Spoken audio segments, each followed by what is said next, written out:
Hey guys, what's going on? F1 upon here, and welcome back to Iratus, Lord of the Dead. Since we last left off, we did our first run through with our new, unique little group. And for this stream, the hope is to get through the Dwarves location without too much trouble. I'm not sure how we're going to fare, but I guess we'll see what happens and we'll go from there. But yeah, without further ado, let's get into things and see what happens. Actually, before we do, I'd like to adjust the volume just a little bit on my streams because I do believe it's just a smidgen bit too loud. But that is just a personal preference.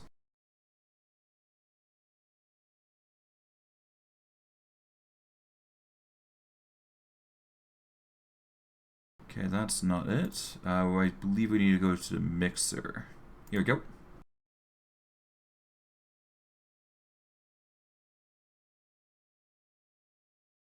Alright, there we go. I've basically reduced the volume about 5 decibels. That should make it a bit quieter.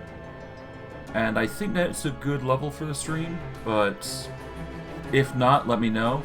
But yeah, without further ado, let's get into things and see what happens. We are now on the 2nd level for Iratus, which is nice. Now, if I do recall correctly, we wanted to boost up our evasion as much as possible with these shades. So we're going to quickly do that.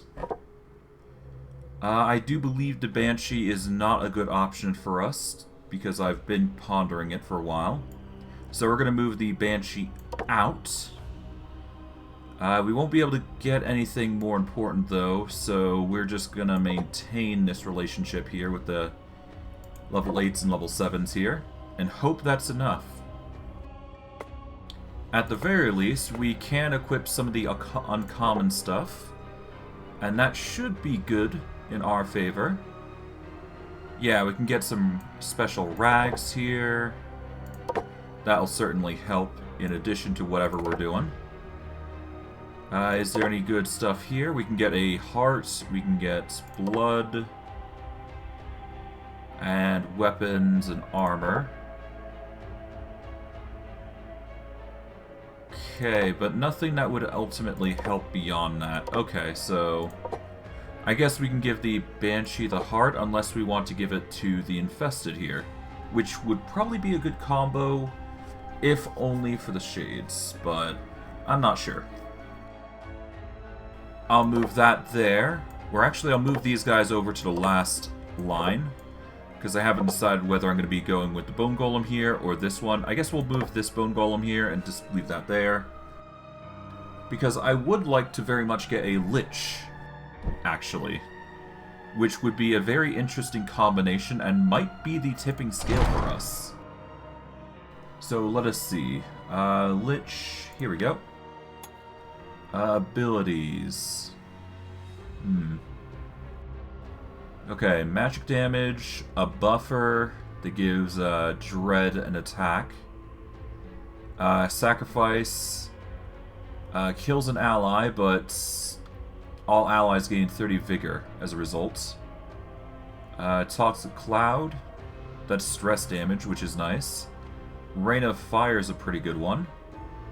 And Reanimate, the ultimate, which summons a skeletal minion.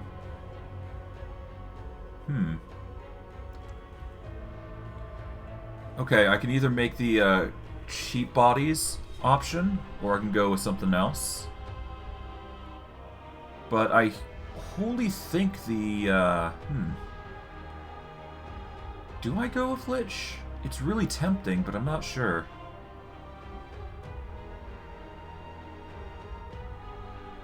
Selected ally gains 18 attack and 18 dread for 2 turns.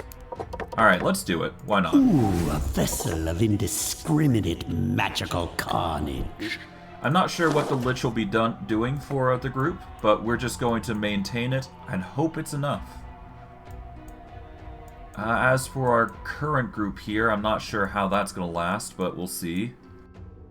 In fact, I might actually just go through the effort of using them to some degree anyways. Alright, they also have the Blood Wraith here, which is something. I'm not sure where that's going to go. I can put the Bride of Iratus here, though, if need be. We do have the Digger Souls necessary for it. But first, we're going to upgrade the Obelisk, and we're going to get a Shade for it. Okay, Shade. Here we go. Fill those. Craft. I will cast a long shadow over my foes. Alright, we upgrade the Obelisk to its maximum level. Let's see, what do we want to upgrade elsewhere? We've got 25 points we can work with. I think we go with the Dead Lake. Yeah, let's go Dead Lake. Okay, so for that, we're going to need a Banshee here. Useful. There we go. You can put up with their constant whining. Alright, that is the Dead Lake now. So now we get a 10% chance to find a random artifact. Every victory, that is. So now we've got items coming in. We've also got extra parts coming in, which is nice. We could do with more here, but I think training is going to be more important in the near future, so we'll keep that in mind. We'll put the Headhunter in for training for now. And yeah. Let's see, talents. Do we want anything in particular? Not really. If I can, I'd like to get to the point where I can use the AoE in Destruction, but I'd need Flaming Skull. Yeah, I'd need a lot more. So I'm instead going to increase the chance of receiving artifacts for now. The will becomes free. Alright, with that then, we are going to swap over... Yeah, we're going to use Group 1 here. And let's engage the Dwarves for the first time. As for how we're going to traverse this area, I think we want to stick in the middle and then either go right or left. I think we go right because there's another quest going along the way. Yeah, so if we stick to the right, then we go... Yeah, we're going to have to stick to the right so we can get the quest here, then move back into the middle. Or keep to the right so we can get more coffins. Either way, we should be fine. So what we'll do is we'll go left to start with. Get this. Move to the middle. That way we can get a healing. Or wait, hold on. Yeah, no, if we go to the middle, then we can take either a right or left, depending on our choice. I think we're going to go right, though. So we can get the coffin, chest. Yeah. Alright, so that's the first query. Alright, let's go. To the first battle. Alright. Starting them off really aggressive.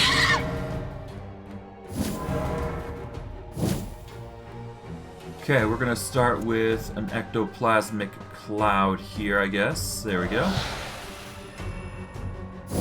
Okay, Banshees begin with more evasion. The block starts to go in.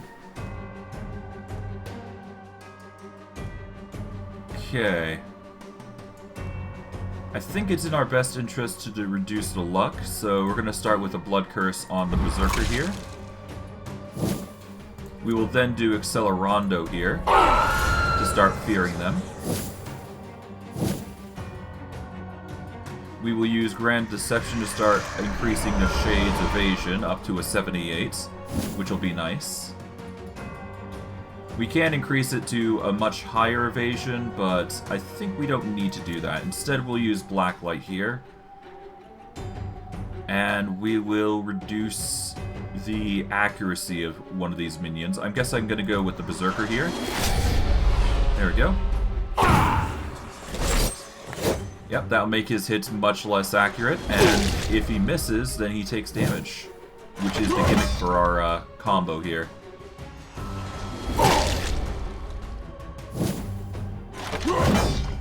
Okay, that's a block. Still not enough, but that's fine. I could do a stance, but that's not going to help us. I think it's in our best interest to just deal sorrow here. There we go. We will Accelerando to reduce their evasion and accuracy.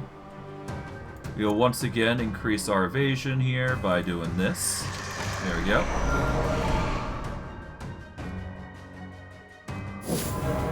Okay, we are going to use Terror Wave, so that way we get even more fear going.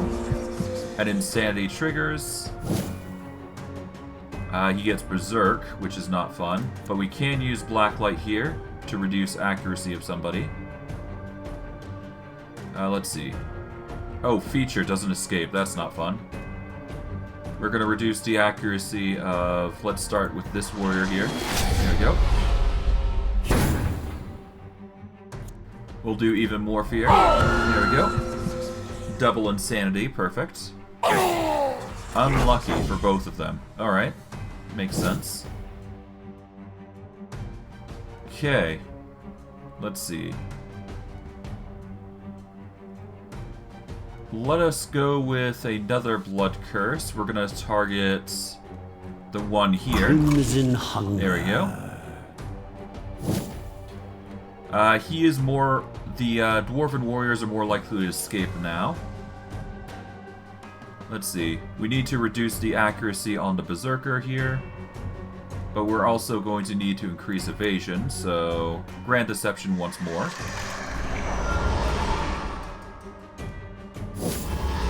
Solid. We're going to set up another ectoplasmic cloud, but we're going to do it in the front here. There we go. That is a whiff. That'll mean more damage for us. There we go. Okay, that's another miss, and here comes the damage. Even a crit, no less. That's nice. Alright, we're gonna go with... Well, we don't need to do Grand Deception if we need to, but let's see. Nah, we'll do Grand Deception here. Why not? Get the defensive buff going. Never hurts.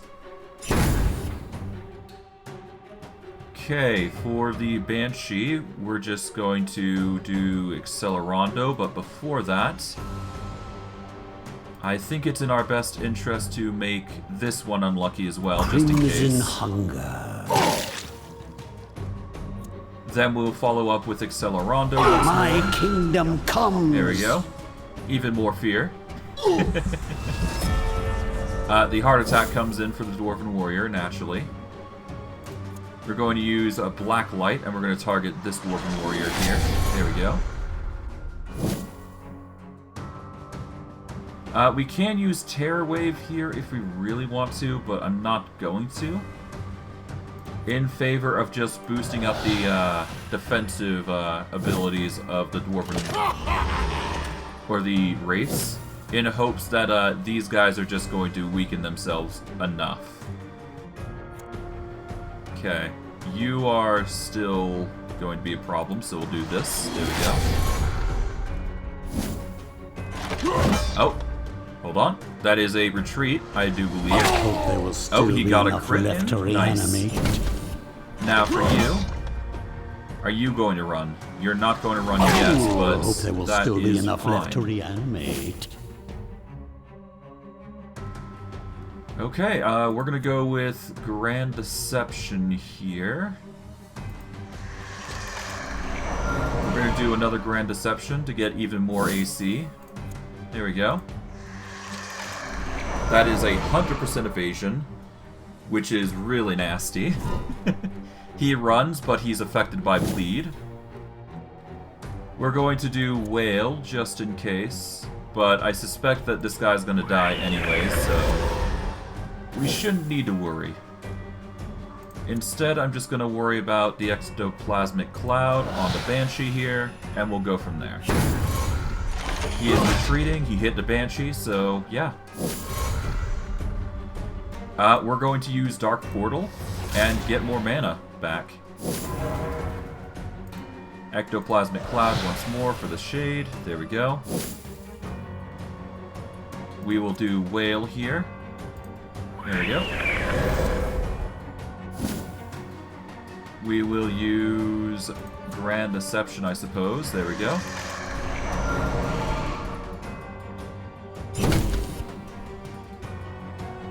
We'll do Evolution, because I can. Well, no. Let's just use Ectoplasmic Cloud. There we go. And he will run. There we go. A sad display from mortal kind. We didn't get much parts, but we did get 2 vampires. And that does set a big tone for us. Because now, if I'm not mistaken...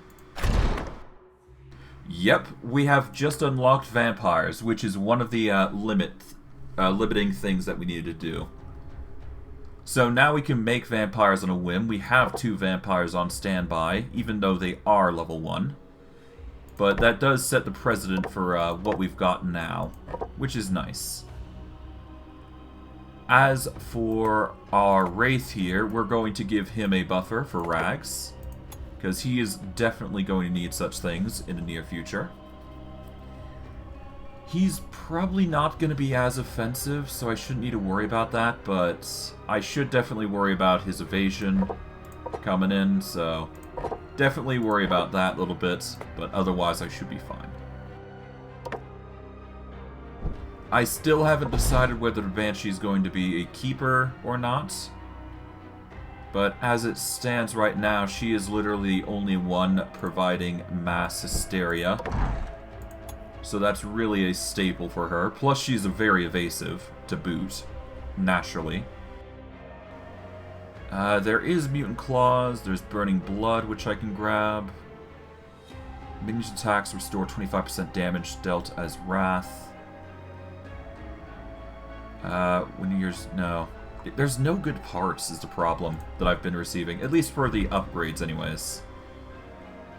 At least, in my opinion, I've not been receiving anything good. So it really does suck that I can't use anything here, but whatever. As it stands right now, I need to figure out what I'm going to do with, I'm quite competent with the Shade now, I do believe.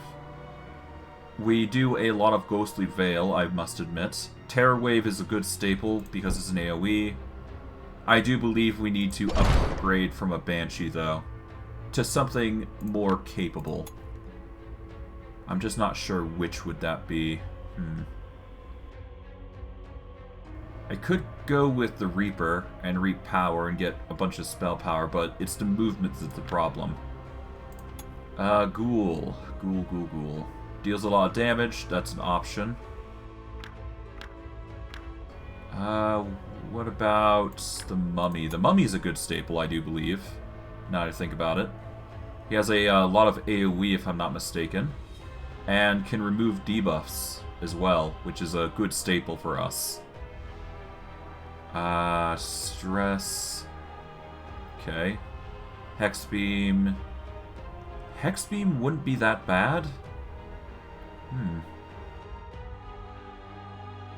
You know, the more I think about it, Mummy actually wouldn't be that bad, would it? He can absorb curses, which heals him. He can do stress damage. He can do a physical attack. As long as he's in the back, it shouldn't be that bad. Or at least in the third position, anyways. You know what? I think the Mummy is the go-to here. Easier to make my enemies unlucky than being lucky myself. I'm going to put the Mummy in here to upgrade. And I guess we'll start using the second group here, because I'm quite confident in my first group already, so we'll leave it at that. I think I'm going to ditch this vampire here, so we're going to dismiss her. There we go. Alright, group 2. Let's go to the grave and see what we find.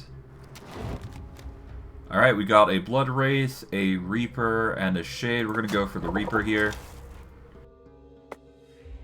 Reaper is level 5, which isn't bad, I suppose. Has a lot of stuff we can go for, but let's see. Magic attack deals 50% damage. It's not that bad. For each 1% vigor and sanity that the target is missing, inflict physical damage. Maximum physical damage is for 100% vigor and sanity missing is equal to 800 damage.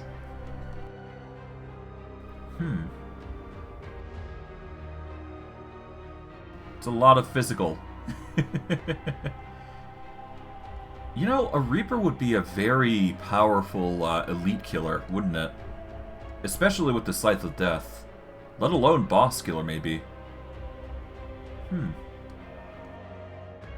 It is percentage damage, actually. Interesting.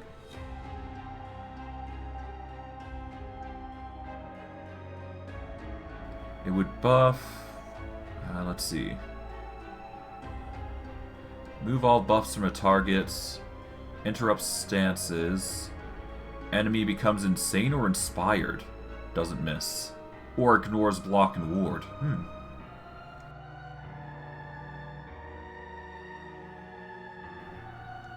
Agony of Fire deals more ignition damage, or Agony of Terror increases curse damage. Intriguing. Intriguing. Oh, wait. The Reaper can be really powerful, if done right, actually. Okay. Alright, I see what you're... I see what's going on now. If I go with the first two... If I go with the first two slots, it actually deals more damage. I can go with the second slot specifically, and it would work for most attacks.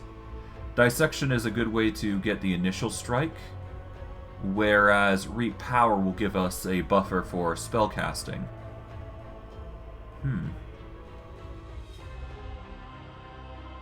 Plus, Reap the Maelstrom would actually recover mana, wouldn't it? The only issue is that it'd have to be in a second slot, the Reaper. So I'd have to keep that in mind if we do play the Reaper. Which, I mean, I guess makes sense. Just not sure what would be best for him. Well, at the very least, reducing the damage from elite enemies would be perfect, so we're going to give that to him. And deal 25% more damage. As for what we focus in on, usually the physical is best. So, let's see. If we're going to put him in with the Lich, then I should probably keep that in mind. As for the Vampire... Well, if I make her a Bloody Offering build, then she would be able to allow the Reaper to provide more, so... That actually isn't bad. Getting her into third position actually isn't bad. Yeah, no. Let's go Lich Vampire Reaper build. And we can sacrifice a one-cost minion to the Lich temporarily. That would be a very interesting build at this rate. Okay. Alright, well, we've got a interesting group here now. So we're going to give him the level 4 brain. We'll give the vampire level 4 brain. We will sacrifice the zombie when we get the chance, but this will be an interesting combo if it works out as intended. In that case, though, I should probably get Mesmerize instead of Bloody Offering. No, wait, hold on. Hypnosis gets us Wrath. Mesmerize gets us Mana. Okay, so I'm gonna probably want to do Hypnosis then.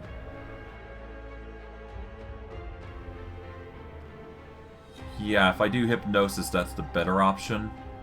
Hysteria, though, would be nice. Let's see. Berserker. The target loses 50% of its current vigor and gains 50% damage until the battle ends. Vampire loses 20% vigor. You know what? I think just having a half-healther is actually really powerful. Now, we'll grab that. Prove yourself worthy of my investment. Alright, as for stats, we're gonna go with evasion, I guess? Or do we go for attack? I think we want evasion more. So we're gonna get a bunch of evasion. Alright, the Reaper we're going to focus in on... Let's see. I think we want to get Reap the Maelstrom. And then we'll just repeat Dissection if we ever need mana. But I don't think we need to worry too much about that. Let's see. What else can we do here? There is the curses. I think we want to go with the magic attacks, so we're going to go with the one that deals more magic damage, I think. Yeah, we're going to go with the energy wave here. Serve me well, my minion.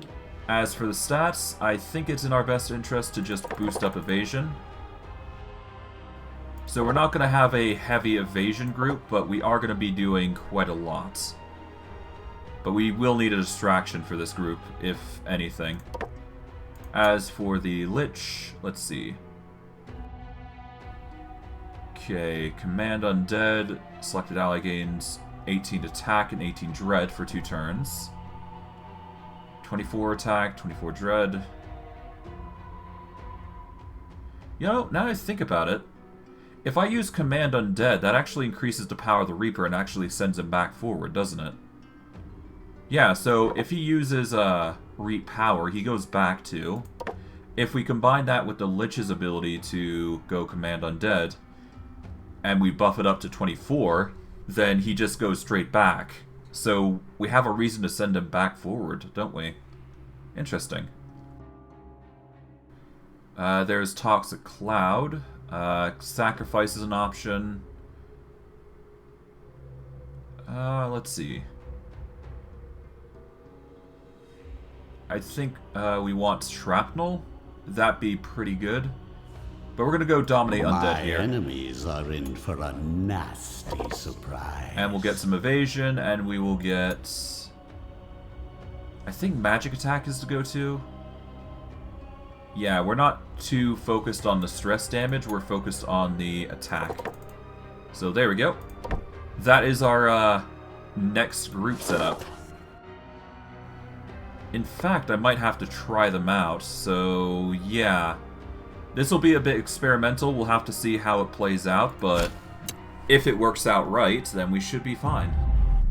I'm expecting at least one of these guys to die, though. Or all of them, really, but we'll have to see. Okay, let's see. Removes all buffs from the targets. No, I think we just go Energy Wave here. Alright, that's one setup. If we use Berserker here, it's a bit too early, so we're going to use Bloody Offering instead. Get some more Wrath to add to our... Oh, no, wait, that just resets abilities. My bad. Doesn't do anything right now. Dang. That's my mistake. Okay. Alright, we can go with Rain of Fire here, though. Or we can go with Dominate Undead. I'm gonna go with Rain of Fire here. Okay. Igniting Mixture. I guess we'll do Igniting Mixture here. There we go. Alright, these guys are on fire now. We're just adding to the flame, I suppose. In fact, if I do Reap Power here, that's actually a good idea. There we go.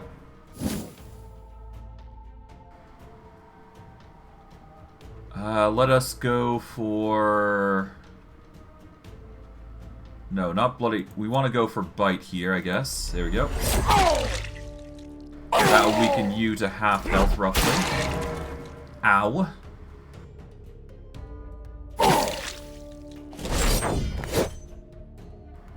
Okay, that's pain. This group is probably not the best results, but whatever. Okay, Dominate Dead. We're gonna send you back to the front. There we go. Alright, Igniting Mixture again. Target the two in the back here. Alright, because of the buffer, we can now do even more damage. There we go. Okay. Ow. Okay, we want to target you. So we're going to do Berserk here. Let's see.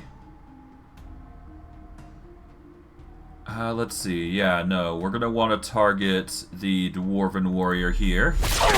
Probably one of us is going to die, but yeah, that's fine. The burning does its job. Like. There we go. Pathetic. And we'll just follow up with Bone Shards. Alright, but as expected... A tide that will wash away your pathetic civilizations. Alright, it worked to a degree, but as expected, there's some flaws that we need to go over, so there is something we need to do there. We're going to invest into a Wraith, so that way we can start healing these guys. So we're going to make one real quick. There we go. We are sacrificing some of our building, but it's fine. I'd rather heal these guys up much faster than before. And besides, experience can always come and go, so it's no big deal. So we're going to get them to heal. Let's see. Is there anything else I want to do? Not really. Alright, to the dungeon. We're going to use Group 1. We're going to go to this battle here. And we'll see how we fare. I might have to use Group 2, though, at some point, but we'll see. Okay, that's not fun. Not fun at all.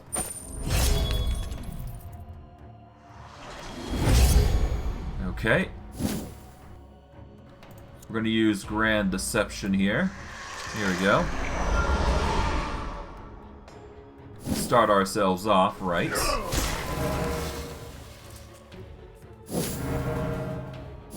Okay, we're going to use the ectoplasmic cloud to increase evasion on the Wraith, just in case. We're going to follow up with Accelerando, but first we're going to go with the Fear on... Let's see, let's start with the Alchemist here. There we go. We'll do Accelerando next. Get rid of the ward, do Fear all around.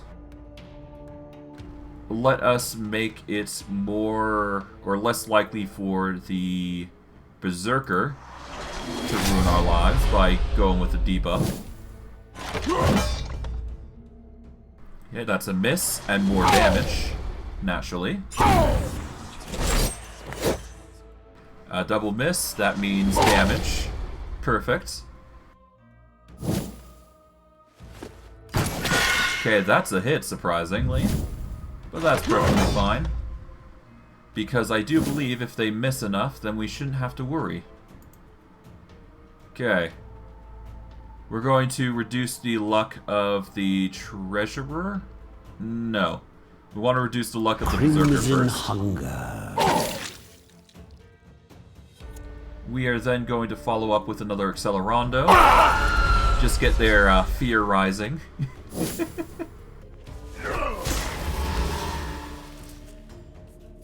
Honestly, an accuracy debuff to all of them would make this a lot easier, but it's fine. Okay, Grand Deception, naturally.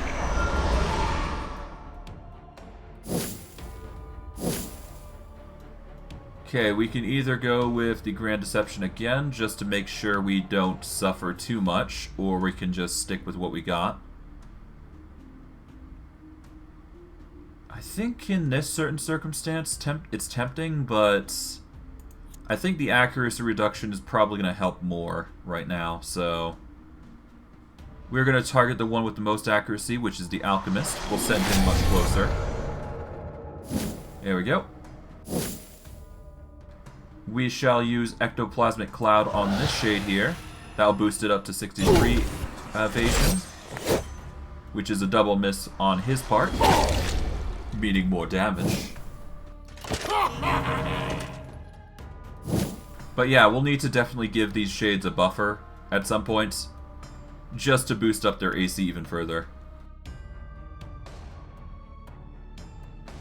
Let's see. We've already got that. Let's see.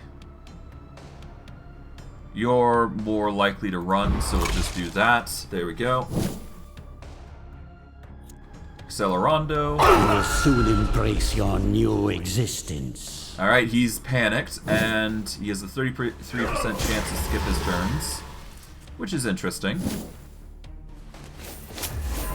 Okay, they're using the power of money to try and convince them to stay. That isn't going to help them, though. We're going to repeat the Grand Deception here, just so we just got even more AC. I want to play it safe after all. Because we have the benefits here, we're going to use Grand Deception, or rather not Grand Deception, Terror Wave. Okay, the insanity is there. Oh, they managed to hit the Banshee, which is not fun. But we managed to kill the Dwarf, so all the better. Okay, let's see. 14% to run. Honestly, we don't need to keep them alive at this point. Honestly, I'm better off just fearing them and just hoping they die, basically. Alright, I guess we're going to do Grand Deception here. There we go. I could probably go with a Gloom if we need to, but I honestly don't think we need it right now. Okay, I guess Accelerando once more, naturally. Yeah, but the Banshee's not really doing it for us, I don't think. I think we need a physical damage dealer if we're going to make this work. Something in the back line. Something magic damage related. Probably the Lich, I'm thinking. Worst case. Something along those lines, anyways.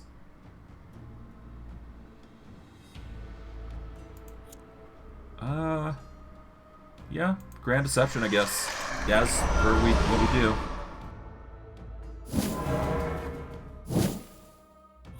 Terror Wave once more. There we go. Insanity keeps rising. Okay, that's a thankful miss. That's a double miss, and that's damage now. I'm going to do Sorrow on the Treasurer here. We'll do Accelerando. That's hopefully going to go for the kill with Fear.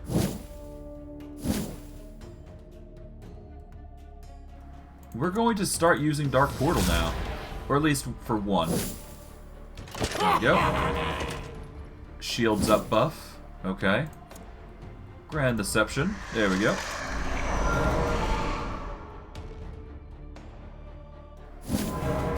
Let's see. I guess Terror Wave is the staple, but we're gonna boost up the AC or the defenses for the Banshee. Not a fan of Oh, that's a lot of misses. Okay, double damage then. Okay, that's a lot.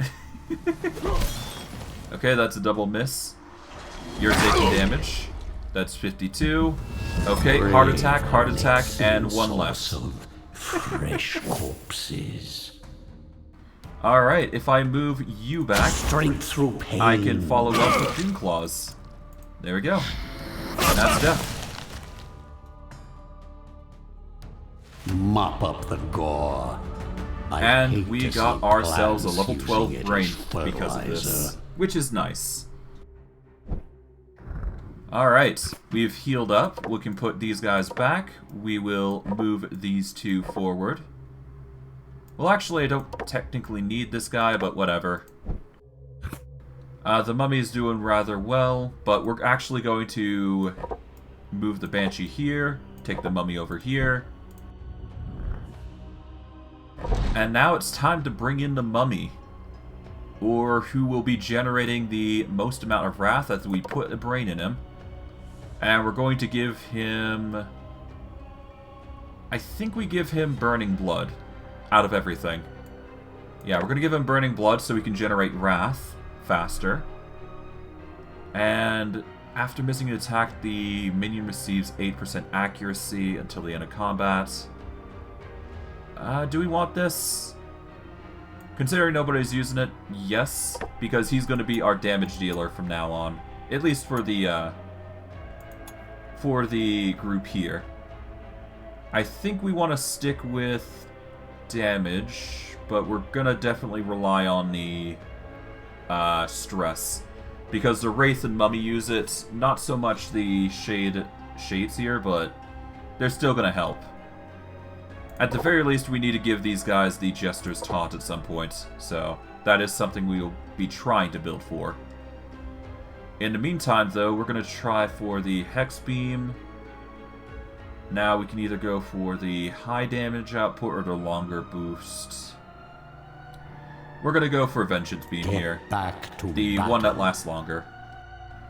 Let's see, what else can we grab? We can grab Impending Horror? No. We don't want to use Impending Horror if we can help it. Let's see. Yeah, it moves him forward once, which is not what we want. Clinging Wraps.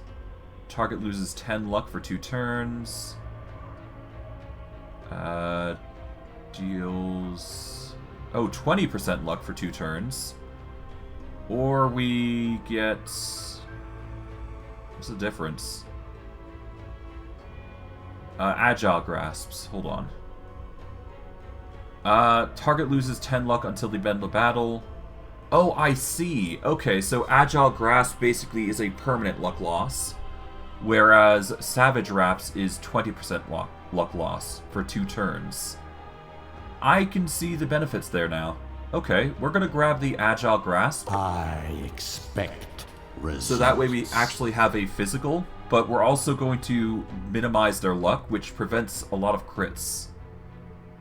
We won't be able to use the Cursing Touch as much, so we're going to abstain from using that if we can. Let's see. Absorb Curses, Cursed Feast. Okay.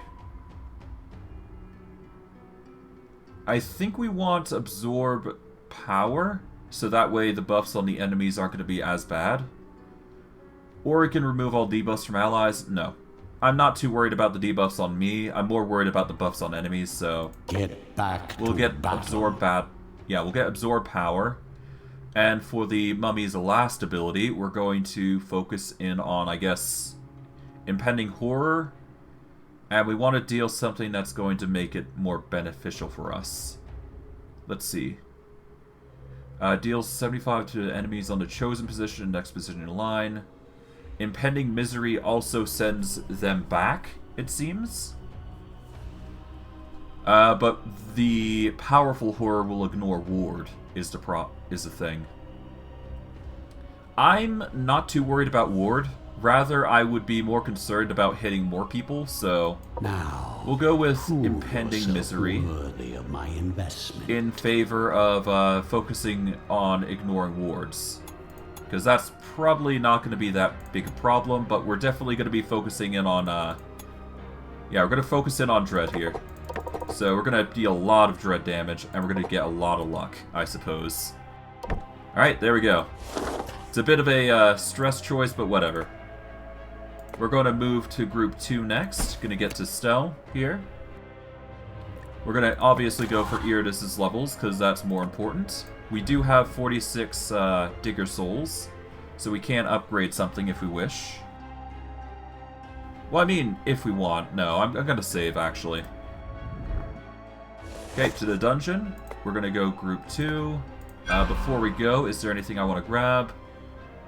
No, I don't think there is. I want to get Slake with Darkness if I can, so I'm going to focus on that. Because that is just an AoE, basically. I guess we could get Flaming Skull if we really are impatient.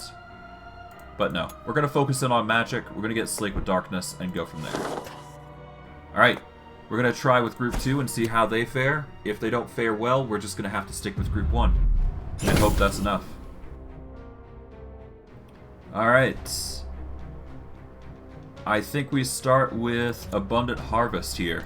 Get as much physical damage as possible. Got some Ignite off. Nice. I guess we'll see what goes down. We will start with Adore Him. Here we go.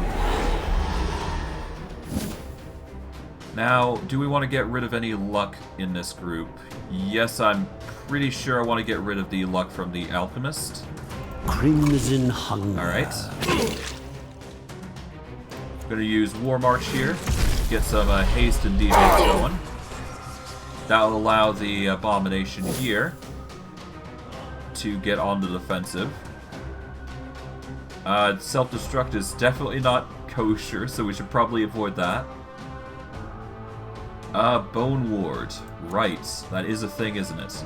We're going to use Bone Ward on the Headhunter here, just to increase his safety.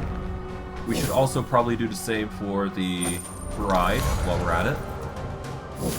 But that is personal thoughts.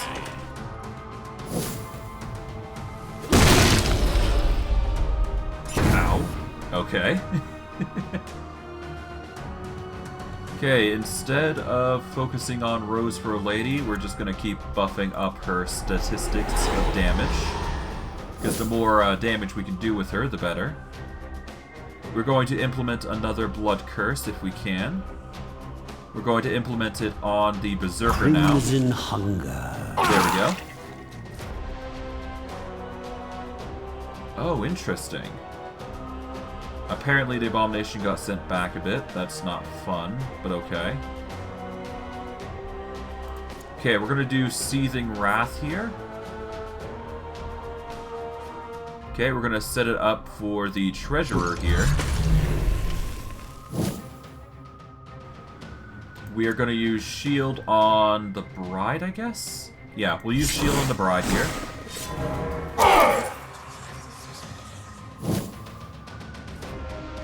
We are going to use a Bone Ward for the Abomination, just in case. And we can get some healing off while we can.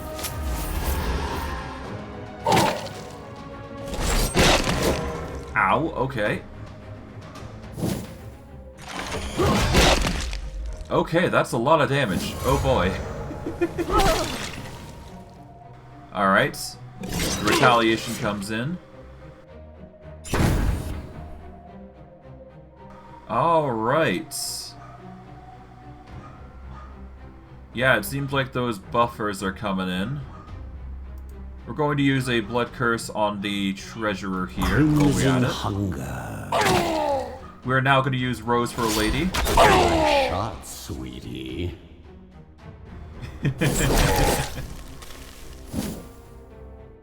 Alright, we can use Bounty here if we so desire, but I'm going to use Abundant Harvest because I much prefer using this. Especially for the bleed. But yeah, now their luck is running out, which is good for us. I think we want War March here, but they do... Yeah, let's see. I think we're going to want another War March here. There we go. That'll increase our initiative a little bit, decrease theirs, and a number of other things. We will use Abyssal Legend here to recover. There we go.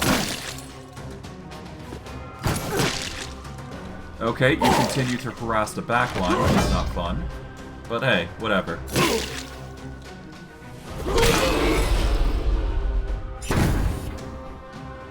Alright, you wanna go with that then? Okay, fine. Another Abundant Harvest is necessary. We'll follow up with a finishing blow. Become part of the breathless tide. And for our troubles, we get 12 Digger Souls, we get a level up, which should help us get to what we wanted. The AoE with Slake with Darkness. Hey, I want to show you a little magic trick. We managed to get ourselves 77 Digger Souls, so we can get a level up anywhere we want, theoretically. We're going to aim for the Bride of Iratus first. And try and level up our training grounds. So we'll do that first. There we go. Heart beats only for me. I crafted it that way. Alright, we put the Bride here. We've now got 2 people we can level up here. We're gonna stuff our... Let's stuff our Abomination in here and the Headhunter. Well, actually, before we do that, let's level them up. Then I will go to do everything else. So, starting with the Bride. Okay, we've already got Think of Him buffing up, so that's good. Let's see. When enemy moves... No, we don't need Overwatch. I think we want to get the Burn. Let's see. If we go with the Burn, we can get an initial buffer going there. We can go with the Critical Hits. Critical hit stuns the target for one action. Bosses are immune. Or we can go with Warning Shot. Let's see. I think we want Get Away from Him. Serve me well, my minion. Alright, stats. We'll get Evasion. And we'll get some luck, I suppose. The Headhunter, naturally. Let's see, what we got? Dual Slash, Vorpal Slash. I mean, having a chance to potentially kill is pretty good. 2 random enemies dealing 80% damage to each. In the off chance we get thrust a position forward, that's not bad. Lucky Catch. Deal 80% damage to chosen enemy and moves it back to the first position. 50% chance to stun target, moves any... Okay, we're going to go with Jagged Hook here. Because we do go into the third position, and having a potential to stun is not bad.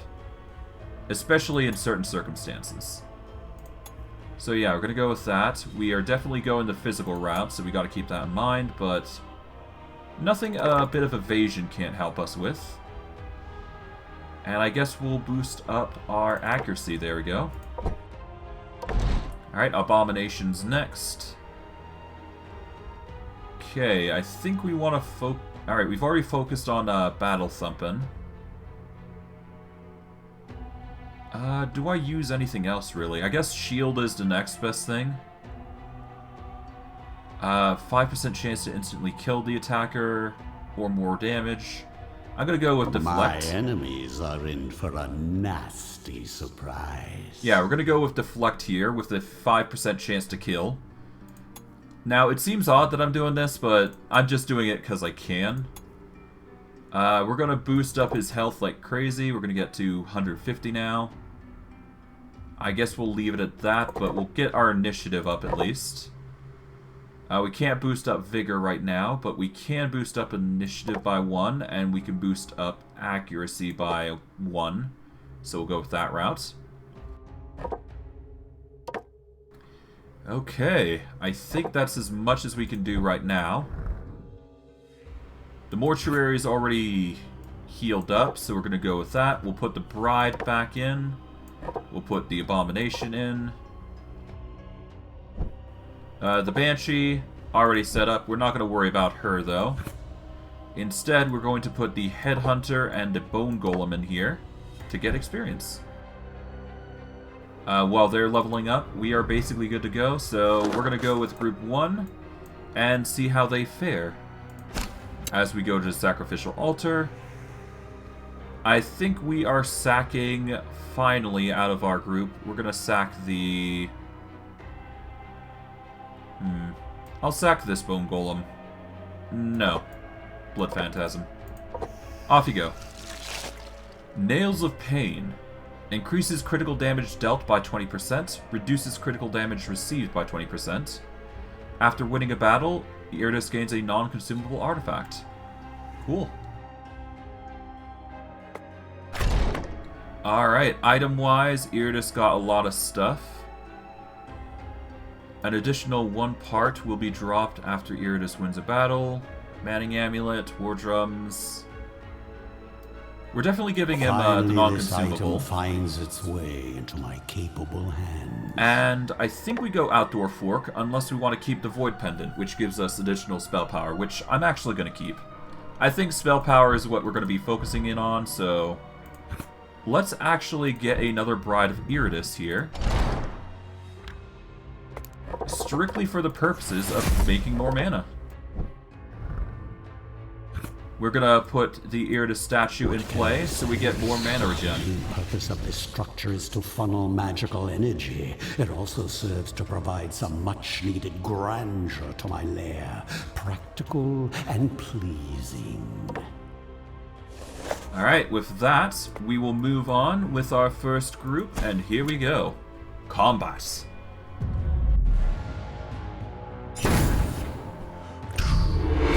Okay, we've been marked. That's fine.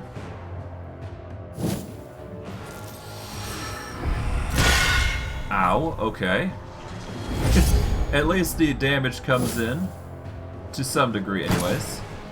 That's a miss. And that's more damage to them. Which is alright. Okay, we're gonna start with Slake with Darkness here. There we go. And now we're gonna start shifting them in. We should be good to go. We got some interesting potions as well, so that's nice. Should we use them, no less, actually?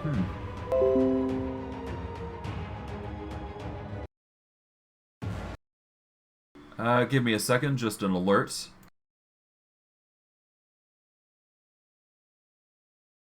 Alright, there we go.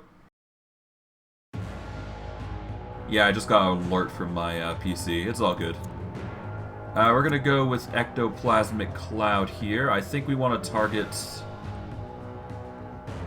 Yeah, we're gonna target the shade in front here. There we go. Just get the evasion going. And they're going to suffer more because of these, you know, antics of attacks. Let's go with Vengeance Beam to start with. Here we go. There we go. The curses start to play out. We're gonna do Black Light here, so that way the accuracy on the Musketeer is reduced to 100 instead. That makes him 30% less likely to hit, which makes our job easier. He got the block, but that's fine. Ah, that's a stance. Let's see. Removes all debuffs from them, restores 20 sanity, increases initiative. I think we want to go with Dark Portal here. That way we get more mana to work with, and that way we can use Slake with Darkness again. Okay, that's a block. Not fun, but okay. Before we do, we're going to use Slake with Darkness here. There we go. You know, now I think about it, I could do Terror Wave here. Yeah, why not? Terror Wave. Boom. Insanities. And it breaks the stances, so all the better. Okay, Vengeance Beam's triggered. Okay, we're going to go with... Let's reduce the luck of somebody. I guess we could target the Musketeer here. Yeah. Let's target the Musketeer, send him closer. So that way he cannot do much about it. We will then follow up with Grand Deception once more. Get our defenses up. Making their jobs a lot harder. Okay, that's a miss. And that's more damage, naturally. Honestly, I bet I could do a lot with just Grand Deception here, but it's fine. We're going to deal with the Treasurer next, because that's going to be annoying to be hit every time with that. Alright. We're going to follow up with Terror Wave, get everybody Savor geared up. these last few heartbeats. Nice. Everybody's shifted around. I think I can get away with Vengeance Beam again. That'll get some heart attacks going. And the Vengeance Beams will trigger even more fear, which will ultimately lead to a possible success here, but we'll see. But either way, the Shade is suffering a lot, so that's not fun. Okay, you're being sent forward. Heart attack. Dust to dust. Okay. Let us go with... Actually, if I do move left here... Yeah, if I move left, then I can get even more mana. We're going to do that. So that way we get 36 mana. If I go with Tear Wave, it'll work out, but I don't think that's the answer. So I'm going to focus on the Treasurer, get rid of his ward, so that way the curse can go through. Alright, we're going to go with Impending Misery. That's a heart attack. Might go for a heart attack here. Nope. But it's very close. Very close. I guess we'll see what happens. He's already got Black Light, so that is not an option, but we can go with Deception here. Let's go with Deception on the Mummy here. There we go. And we will do Gloom Claws to deal 100 damage or so. There we go. We'll do Necrotic Wind. No, we're going to do... Yeah, no, Necrotic Wind, I suppose. There we go. There we go. Heart attack, and we're good. Nice. For our troubles, we managed to get ourselves light armor and a level IQ 12 brain. Which is alright. Although I can't say the same for the Shade that just got suffered a mortal blow. But that's just how the cookie crumbled, don't it? Okay. Okay, we're gonna put the Bone Golem away. We're gonna put the Bride away. We will put in the Mortuary the Headhunter and the Banshee to start recovering. I'm at 32 Digger Souls. I can get an Abode of Wrath if I'm really feeling like it. All it would require is a Dark Knight, which I can easily make, no less. So I might actually do that. Yeah, let's build a Dark Knight here. Hardly an inspiring leader, but irrelevant for the armies of Alright. dead. Dark Knight has been made.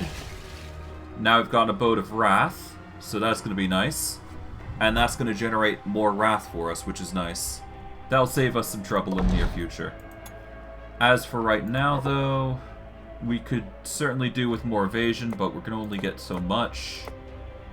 Alright, we got nothing in the... Well, hold on. Let's try that again. Let's see. Okay, on commons, we got some rags that we can work with. We don't have any ashes, but we do have mummies if we want to use something here, so... We'll probably replace the rags here. We don't have a skull, so that sucks, but that's fine. We're just gonna replace the ectoplasm here. And we don't have any ashes, so that's just gonna have to be what it's like.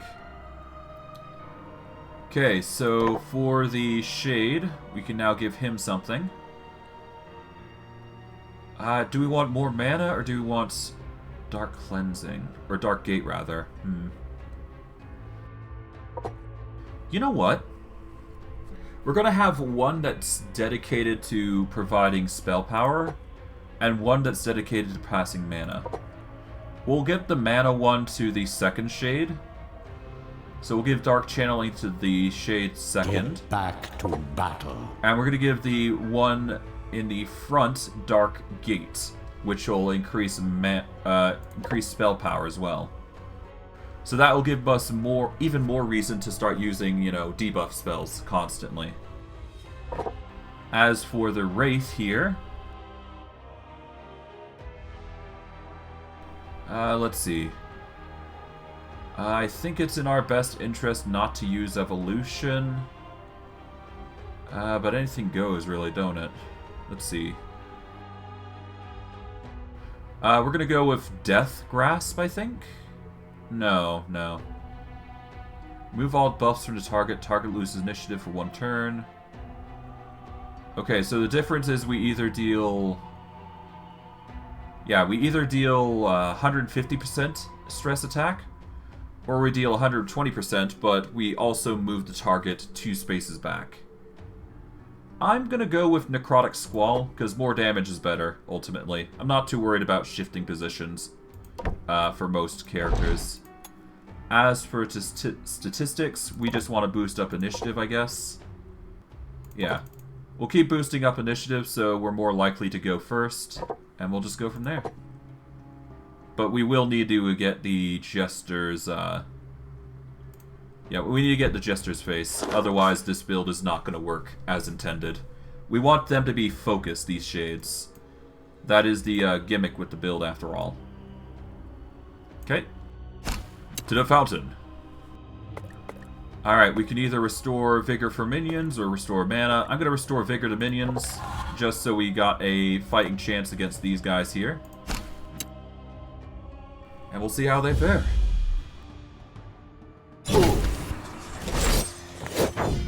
Okay, that is a miss and a block, but because it missed once at least, we're good.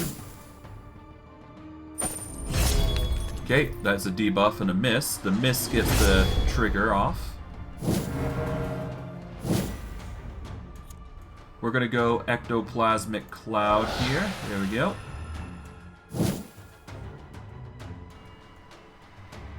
We can go Dark Channeling if we wish. I'm gonna go with Slake with Darkness first. Restore. There we go. Now we use Dark Channeling. That'll get us more mana to work with, which is good. And we can just slowly, progressively burn these enemies with as much stress and damage as we want. Gotta continue cursing them now. A nice juicy crit curse gets us more damage output.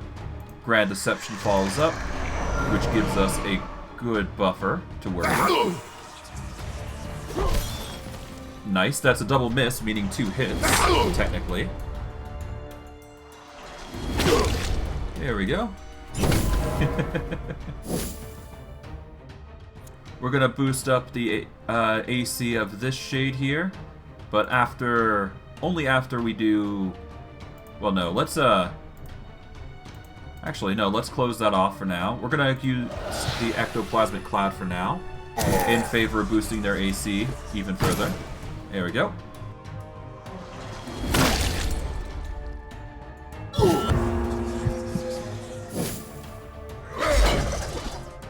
Ah, we got a block. Nice. I think that's still a miss, though. Oh, no, never mind. Okay. We're going to use Dark Gate here to increase our spell power. There we go. That increases our spell power to 59 for at least a few turns, which will give us a reason to use Slake with Darkness, which is even more fear. We'll then use Amplify Curses, or do you want to use something else? There's no damage buffer going on currently, so either I do half damage, but everybody's afflicted by a curse, which is already triggered, or I go with something else. 1 stress damage for each point of negative luck the target has. I don't need to worry about it. I'll use Vengeance Beam again. I really should have gotten the more expensive one then, which sucks, but whatever. Ah well, I've already made my decision. I can't really change it right now, so whatever. We're gonna follow up with Grand Deception here. There we go.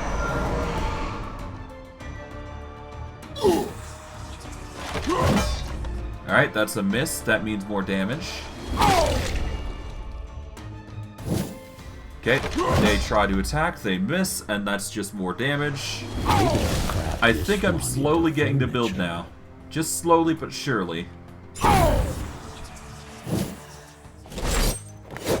As long as I get the enemy to miss, it's basically a possible kill. Mind you, it's not perfect, but it gets the job done. I can also do another Slake with Darkness, that's a heart attack, nice.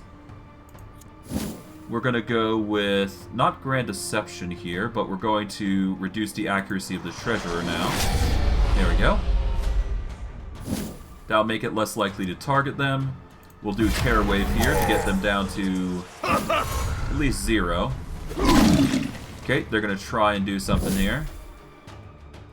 Unfortunately, he just did the wrong move, and now Gloomclaw goes for the kill. Yeah, so basically if the Shade goes into the wrong position, I basically ruin them. Amplify Curses follows up, and that's a heart attack. Nice. You know, if this keeps up, I'll be done purging the world ahead of schedule. Okay, for our troubles, we have done rather well.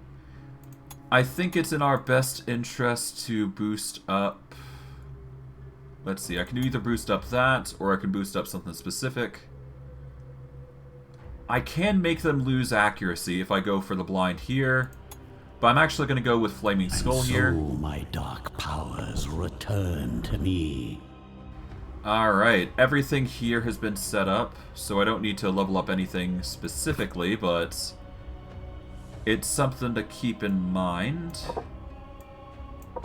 Okay. We will put the Headhunter back. We got the Banshee back here now. Okay. Now we can start leveling up these guys in earnest. We're going to focus on the Abomination and Headhunter for now, and we'll just focus on our first group until they get to a point where they're just going to get low health. But we'll see. We'll see. Seems like everything is going according to plan, though, by going this route. And if we stick to the right, then we shouldn't have any issues, I do believe. Yeah. Alright, to the right, we'll get a Coffin, which will get us 3 items that we can choose from. Increases Iratus spell power by 15. Hawkeye increases accuracy.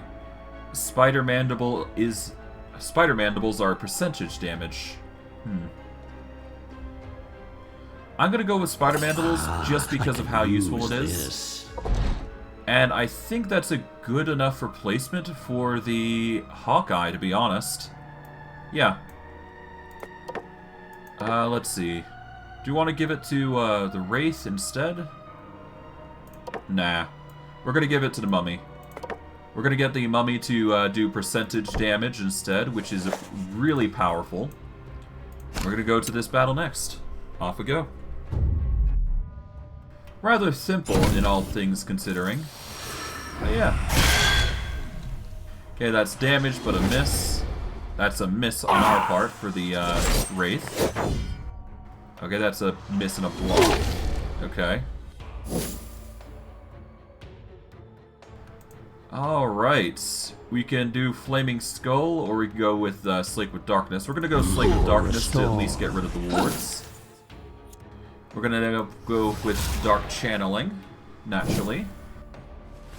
Okay, that is a hit, surprising enough. Okay. Alright, we're going to start with Ectoplasmic Cloud on the Shade here.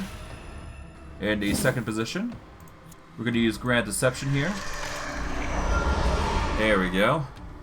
That's going to increase our AC and make him more AC reliant. Or reductive. We'll use Vengeance Beam to clear out any ward that we have to worry about. There we go. Okay, that is Regeneration, not a fun ability. But that restores only Vigor, so that's perfectly fine by me. Alright, nice. Evasion's coming in clutch. Ow. Still not enough to stop us from doing damage. Okay, I think we want to go Ectoplasmic here. Here we go. We want to wait until the next Wraith before we do anything crazy. Alright, Mummy's getting hurt quite a bit, but that's fine. We'll do another Vengeance Beam here. Alright, that's an Insanity added. Nice. Okay, we can either do a Grand Deception here, but I'm going to go with Black Light. Because I want to target the one who's hitting us most. I think we go with the one that's likely to deal most to us. I'm not too worried about... Well, I guess the Barbarian's next target, yeah. Debuff the Barbarian. We're going to go with Dark Gate here. That way we get more damage output going. Okay, that's regeneration. That's not fun. But at least we're not dealing damage intentionally, so that's cool. At the very least, the benefits will come in naturally. I am worried about these two, though, so definitely Jester's Visage is required at some point. Iratus gains 2 spell power for 2 turns. Do I do it again? It doesn't say it doesn't... It says it can... It doesn't say it can't stack, so I might actually do that. Let's see. Yeah, it continues to grow. Oh god. Okay. In which case, Slake with Darkness gets 47. Okay, that's a scary amount. Let's do another Vengeance Beam, I guess. There we go. That's curses and crit curses. Oh god. Let us do a Terror Wave. That's a heart attack for the Barbarian. And now we do Grand Deception to increase the evasion of the Shades. We won't be buffing up these two, but that's fine, considering the focus is on the front two, which are more likely to be attacked. Alright. That's a miss. That means damage.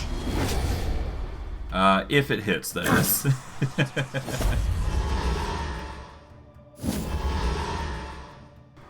Alright, we're gonna go with Ectoplasmic here, but before we do that, we're gonna do Slake with Darkness again. There we go. Ectoplasmic here. There we go. That increased Shades to 100 for evasion.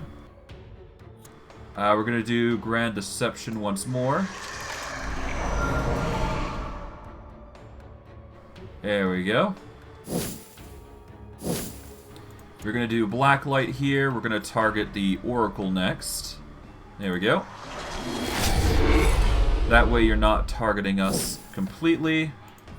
We got Vengeance Beam here, which might get full kills, but we'll see.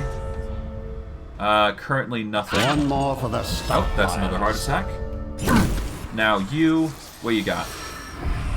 You've got double miss, which is enough to get more damage output, I guess. There we go. And I guess we just use Sorrow here. Extinguish hope. Okay. Nope. Necrotic Squall, maybe? That's a straight miss. Okay, let's wait. We'll use Dark Gate here. And I guess we do... Impending Misery? Whatever. I guess we do Black Light here. That's a straight miss. How do we... Okay. Okay, that's a 4-way miss. And now we just hopefully kill here. With the Provokes, which is another miss, which is not fun. Okay. Alright, come on. It needs to go down now. Alright, time to go. Bye-bye. Alright, but that's the fight. Soon this world will be mine. Alright, we got some parts for our troubles, which is not bad. We are now level 10 with that, but we do have 50 points now, which we can invest anywhere we want. I think it's in our best interest to focus on... I think we go Excavation Site, or do we go with Dead Lake? I think we go Dead Lake specifically. So we're gonna go get ourselves another mummy here. They will carry the curse of my tomb to the world. Alright, we tossed the mummy in, and we upgrade to Dead Lake. That is going to be our gimmick now. Potion making. We're going to make more of these Cursed Flame Potions, specifically.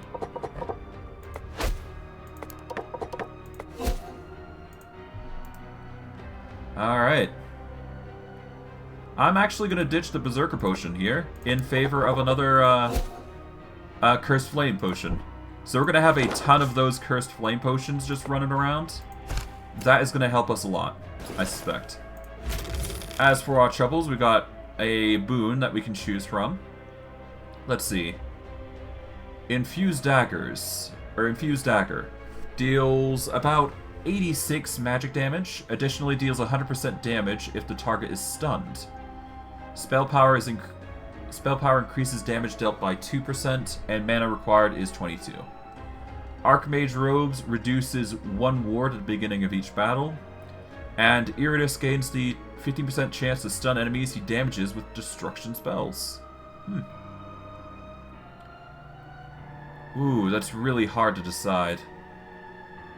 I think I go with Liquid Desolation, because having a 15% chance to stun is pretty good. But I'm not entirely sure. We'll see. Let's see.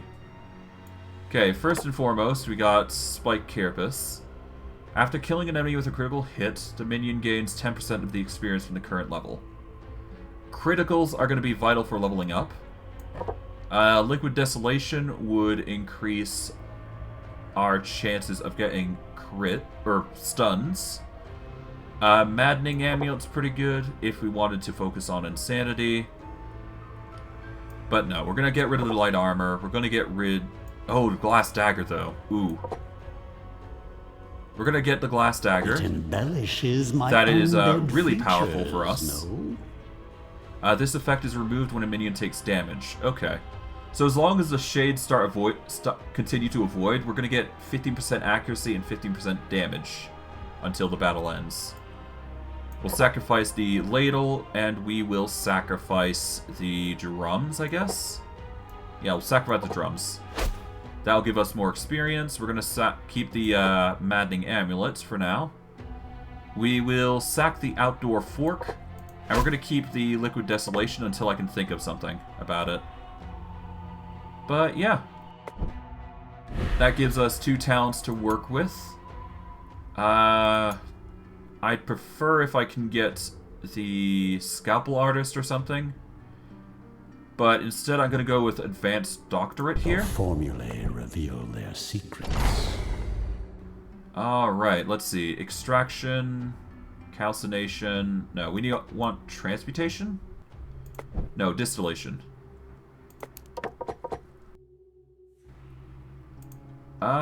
No, we don't need Distillation right now. Transmutation. Alright, let's see. Alright, that's a fail. Skeleton will clean up this mess later. Man, nothing. Okay, come on. Alright, let's just keep going until we get something nice. Okay, that's some armor. Oh, we got a rare armor. Okay, that actually is really good. We'll give that to the shade here. Alright. That'll give us more stat points, which we can use to invest into evasion. Okay, both of them now have 6 points to work with. Let's see. 23, 27, 21, 25. Yeah, these guys are a little different, it seems, in power. Not sure how they got less power, but whatever. They're both the same, after all. Hold on. Alright, Alchemy. Increases Iratus spell power by 4. Interesting. Critical damage. No, we're going to go Transmutation. We want to deal with dust, specifically. It's no goal, but it will do. Alright, come on.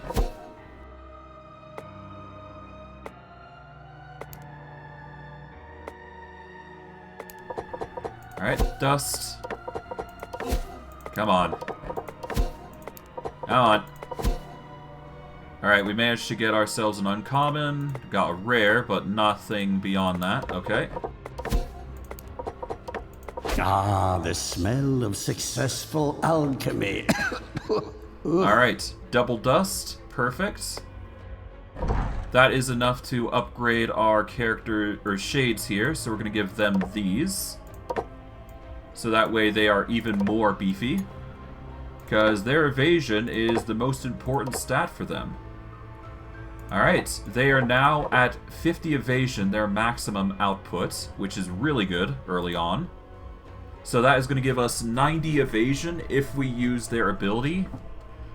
Or a guaranteed 100%, basically. Which is going to be nice. We just need one of them to use the evasion ability, and they should be good.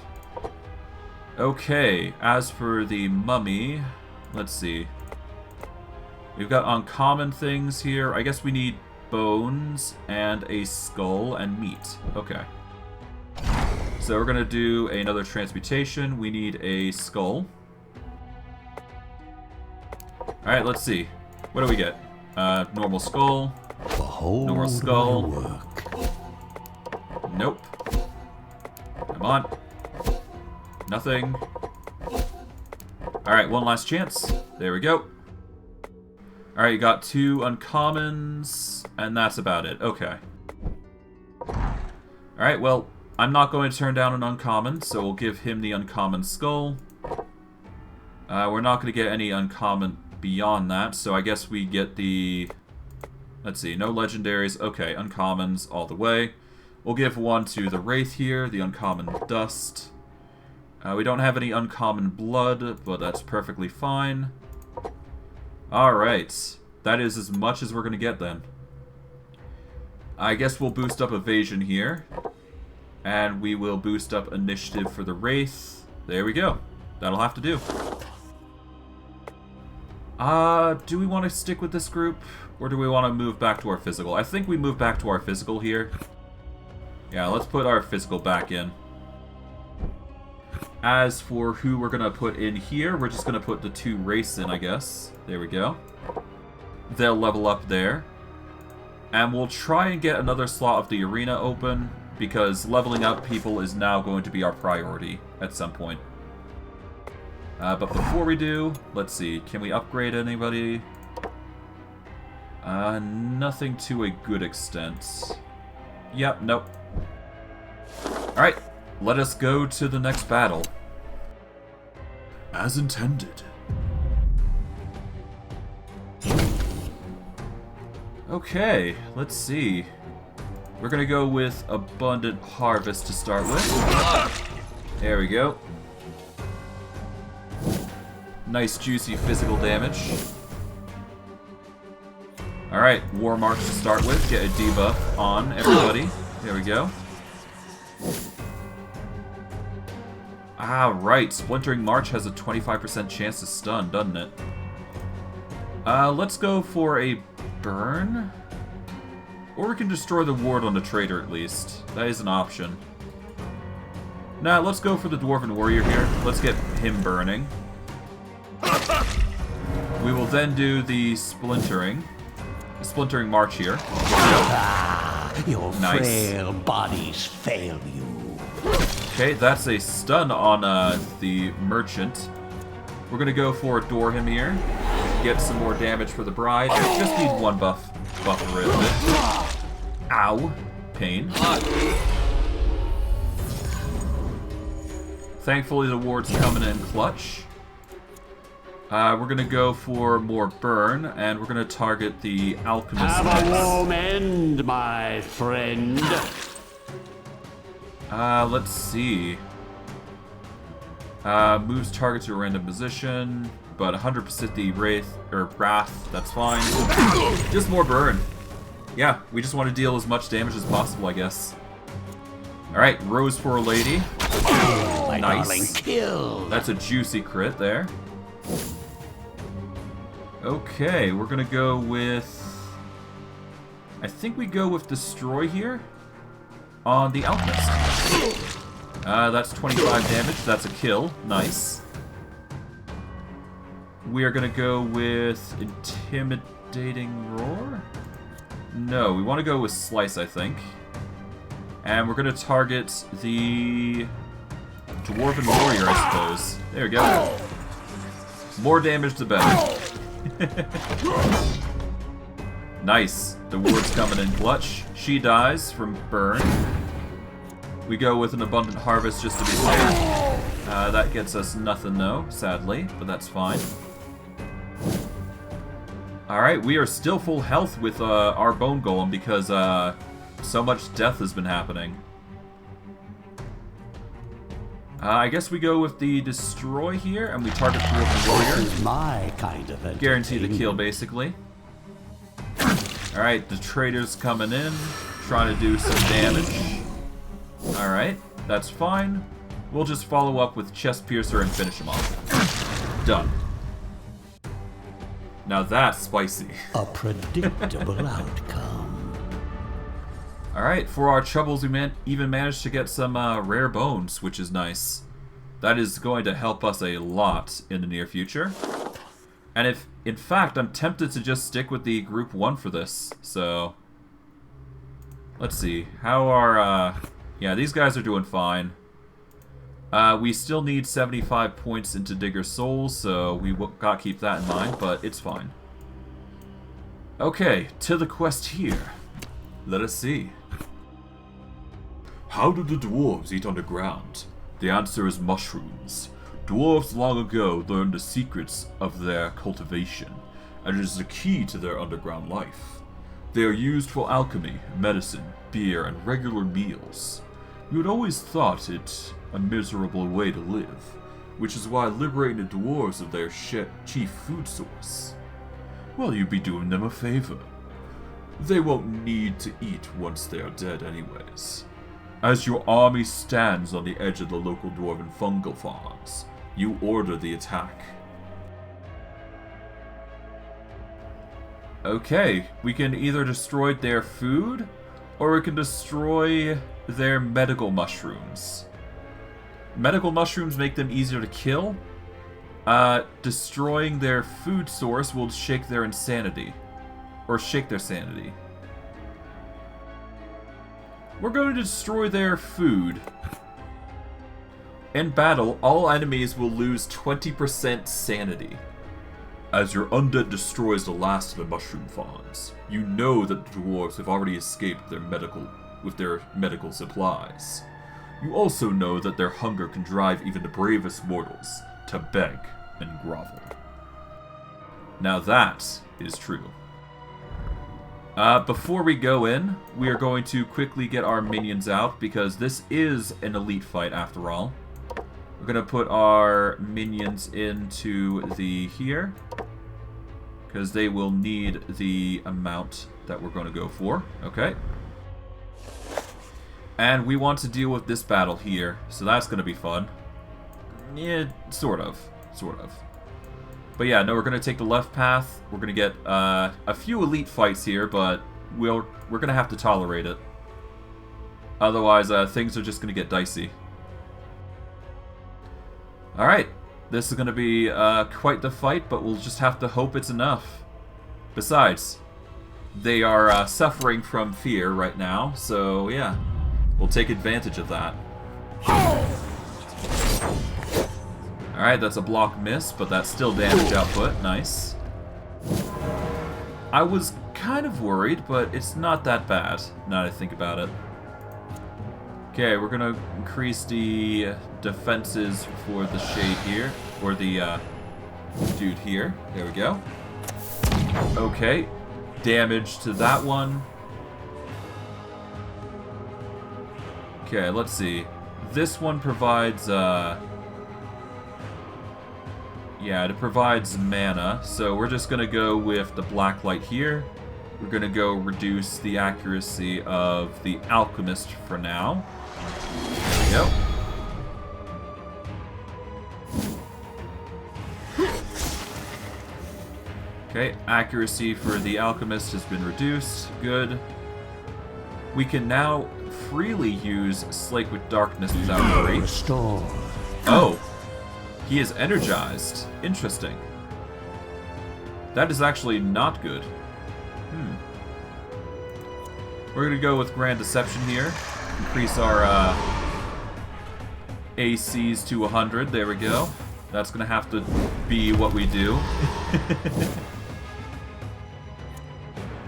Alright, we're gonna remove all buffs. I guess this isn't a buff.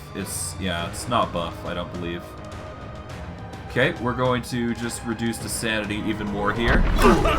We'll have to bypass the war no matter what, so that is something. Okay, that's another block. That's not fun, but okay. Give them no Ow. mercy. Oh, wait. He attacked his allies. What? Okay. Alright, well, I guess that works in my favor. We will go with... I guess we'll go with Ectoplasmic Cloud as much as I want to use Terror Wave. Yeah. Okay, we're going to use Dark Gate so that way we can get more spell power real quick. There we go. Having the spell power is really going to help here. Okay, we're going to use Slake with Darkness. There we go. Okay, the evasion here is going pretty well, but we're going to want to at least evade here. Here we go. Okay, from here we can go with Vengeance Beam if we so desire, or we can go with Impending Misery. I think we just keep with the Vengeance Beam, and just continue to fear and fear and fear. Of course, that leaves the Hunter here, which would be annoying, but we don't got much of a choice. And you are not fun, Geomancer. You are not fun at all. Okay, Slake with Madness. Terror Wave. Let's hope those start heart attacks. Yes, there we go. More materials. Alchemist tries to get a buffer there. Not gonna help though. That's another heart attack. Okay, we want to debuff the Geomancer here, so we're gonna do that real quick. That is a warded effect, which is not good. We're going to use Impending Misery here. There we go. That's a heart attack, and another. Nice. Not intended, but hey, it gets the job done. Okay. Okay, before we go any further, we're just going to quickly get the Stell here, so that way we can level up with getting EXP. Alright, with that we are up to 83 Digger Souls. And now we can level up Destruction to get Mocking Slap, I believe. Deals 32 plus 20 magic damage. Additionally deals 50% magic damage if the target is on fire. We're going to grab Mocking Slap. This will do nicely. And we're going to try and aim for Skullfall, which was the ultimate goal in the first place. Bone Obelisk is going to be an also powerful one because it stuns a target if we can get it stunned. But that is an option for a later time. Right now, though, we want to get ourselves another minions in the arena, so we're going to do that. So we're going to get a Headhunter real quick. Okay, Headhunter. Easy enough to build. Oh, but we have to use a lot more parts. A lot of special parts, I do believe, which is not fun. Let's see. We need another weapon. We need a... Okay, so we need another weapon. We need a Ash, and we need a armor. So let's actually do that. So we need a Dust. Okay, so we're going to use Bone. We'll use these three. There we go. Hold my work. Okay, that's not exactly what I wanted, but okay. That's fine. We're going to use armor. No, we don't want armor. We want weapon specifically. There we go. Okay, that's 2 weapons. That is Dust and Armor, I do believe. Here we go. Okay, we will be using some uncommon ingredients, but that's fine. As long as we can get the upgrade, we're perfectly fine. There we go. Now we can upgrade 3 minions at a time. We're gonna take these guys out real quick. We're gonna quickly go into here. We're going to use alchemy here. We're gonna use distillation specifically. And let's see. We'll just sacrifice the bleed, or the blood, the heart, and the rags here. There we go. Heal everybody to 30%.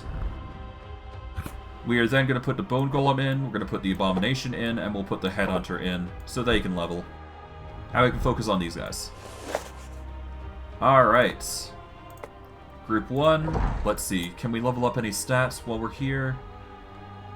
There is luck. I think it's in our best interest to get initiative though, so we'll do that. Alright, Mummy, we want to increase... I think we increase initiative here. Yeah, there we go. That will have to do. Alright. Group 1, let's do this. We are dealing with a 4 elite group. That's not going to be fun, but we have no choice in the matter. We gotta do this. Let's hope we have the power to deal with it. Ah, no. Mark is not fun. Loses all initiative and evasion. Musketeers' attacks deal more damage. Yeah.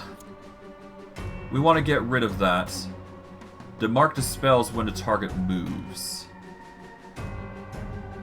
Hold on then.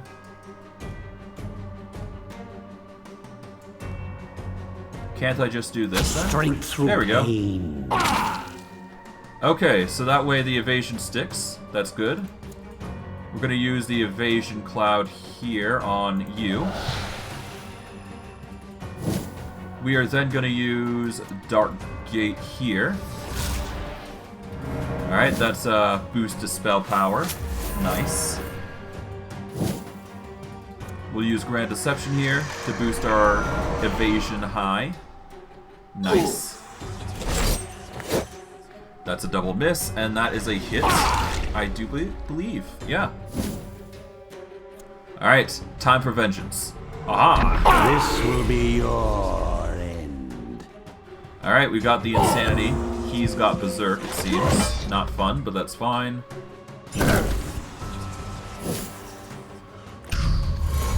Oh no, more yeah, that's not fun. Okay. Okay, that's a ward. As expected. Oh dear. Yeah. This guy's not gonna be having a fun time if this continues, so... I think we do Slake with Darkness here. There we go. We will then follow up with a Terror Wave. Alright, that's even more. We're gonna go with Vengeance Beam here. Alright, that's another attack there. There we go. He gets another heart attack. Perfect. Okay, we need you to move, so we're gonna use... Yeah, we're gonna use Grand Deception here immediately. That way... Oh, you don't even move. Okay, you don't even lose the buff with Baleful. As it died. Okay, let's reduce your accuracy from the Elite Treasurer. Okay. Yeah, no, we're gonna have to move you back, like so. Suffer some mana loss, but that's fine. We'll get some more evasion here, using the race buff. And we can channel some mana here, like so. There we go. And I guess we do Grand Deception here, just so more AC. Or more evasion, but yeah. So far, the build's looking pretty good, though. So that's good. I'm gonna go Impending Misery here. Because we're reaching that point where he's at 0, so that's good. Okay, that's evasion, that's damage. Our hits, there we go. We are going to use... Do we need to use Bloody Curse? Not really. No, we just need to do damage, so... I guess... Flaming Skull here. There we go. And I guess we Blacklight again. Just reduce the chance to hit, basically. We will do Doom Claws here. For a nice juicy kill. And there we go. That's combat. Mine is the winning side. And for our troubles, we managed to get another brain and a few items to go with it. Nice. Alright, what did we get? We got nothing for us here, but we got a skull of some kind. Yeah, we managed to get the bull skull. If the minion starts their turn in position 1 or 2, they receive 5 vigor until the end of battle. And that stacks up to 5 times. You know, that seems like a very powerful item. Like a very, very powerful item, actually, now I think about it. That's actually, like, tank levels of good. Let's see. For the Bone Golem, that's nice, but I think for the Abomination, who needs it right now, I think that's the go-to for him. Yeah, we're gonna give him the Bull Skull, then. Because that's just gonna make him even more powerful as he continues his turns in the second position. Which he doesn't move from a lot, mind you. So it's actually a really good thing for him. As for the abilities on the Bone Golem, let's see. Self-destruct. We don't want the... Yeah, we don't want the Bone Golem to die, but if we can bring him back after using this, this is actually really powerful. We just need to figure out how we're going to do that.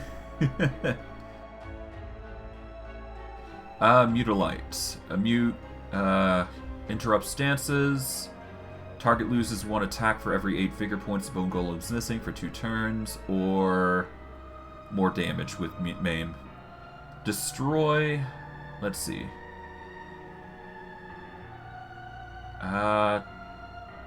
Onslaught makes him chase, so that'll get him to 2 points forward.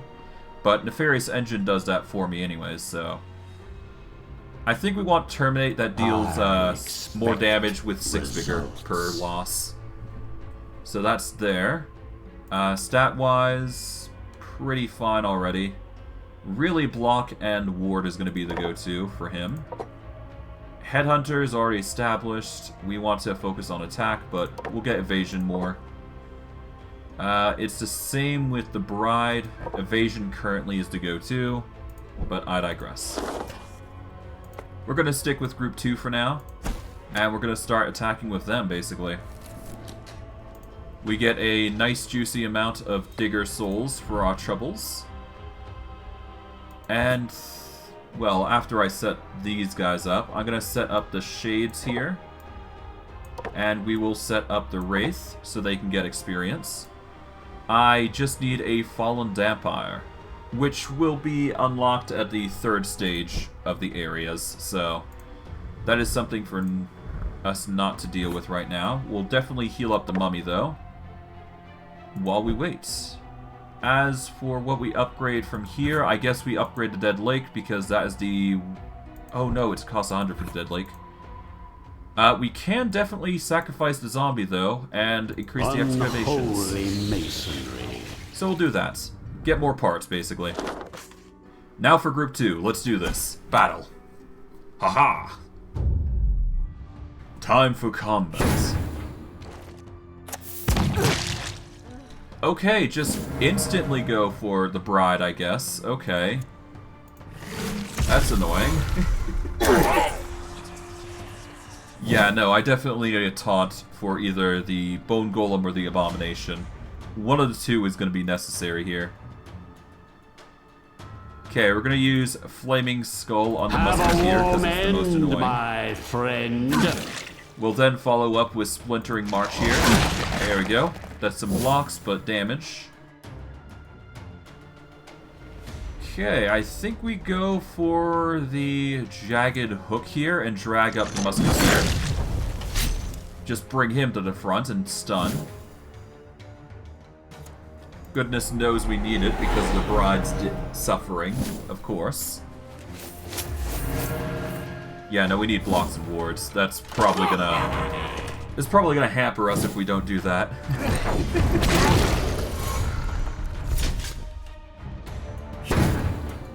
Alright, we're going to use Abundant Harvest here. But before we do that, we're going to do Mocking Slap. Deal even more damage to him. A good staple, if you will. We're going to use Jagged Hook here to try and get a stun on the Geomancer. Oh, there we go. Got the stun on the Geomancer. We can now do Rose for a Lady. Get rid of the blocks that we need to. We're going to do Deflect, and we're going to focus on the Bride of Iratus for now. Goodness knows we need to at this point. We are going to use a Bone Ward for the Headhunter instead. There we go. Not perfect, but it does the job. Ow. Okay, the ward comes in clutch, and we get some damage output going. Nice. Okay, how's our buffers looking? We can do another War March here, but before we do, we're going to do Mocking Slap here. Fate within flames. Okay, the ward prevents that, but that's fine. War March here comes in.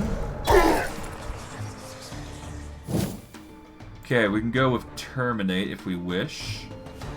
But I'm going to stick with Bone Ward and focus on buffing the Bride of Iratus now, so that way she isn't killed in the process. Now we go with Autumn Harvest. There we go. Got some Ignite going. Rose for a Lady for big damage. Extinction of life. Pretty good. Okay, they're buffing up still. Trying to aim this with motivation. The death gets the heal for the golem, which is pretty lovely. And I guess we can Bone Ward again? Yeah, honestly.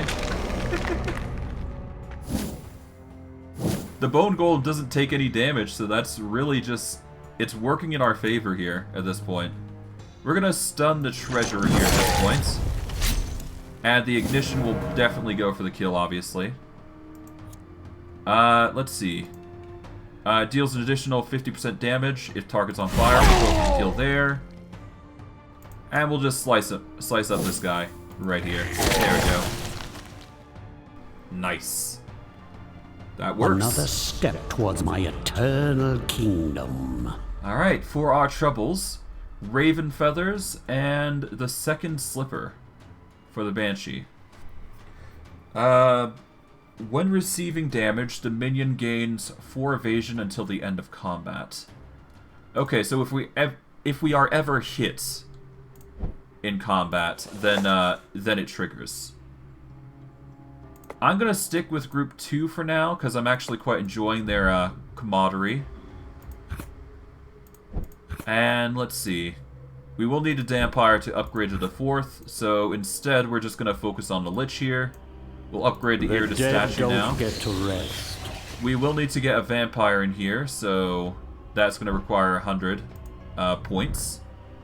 But otherwise, we should be fine. Destruction is on its way, we just need to do it. Item-wise, we are fine. All minions gain 10 vigor until the battle ends. Nope.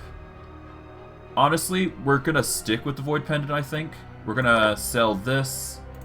Alright, that's 2 levels. Maddening Amulet is not gonna get us enough to level up any further, so...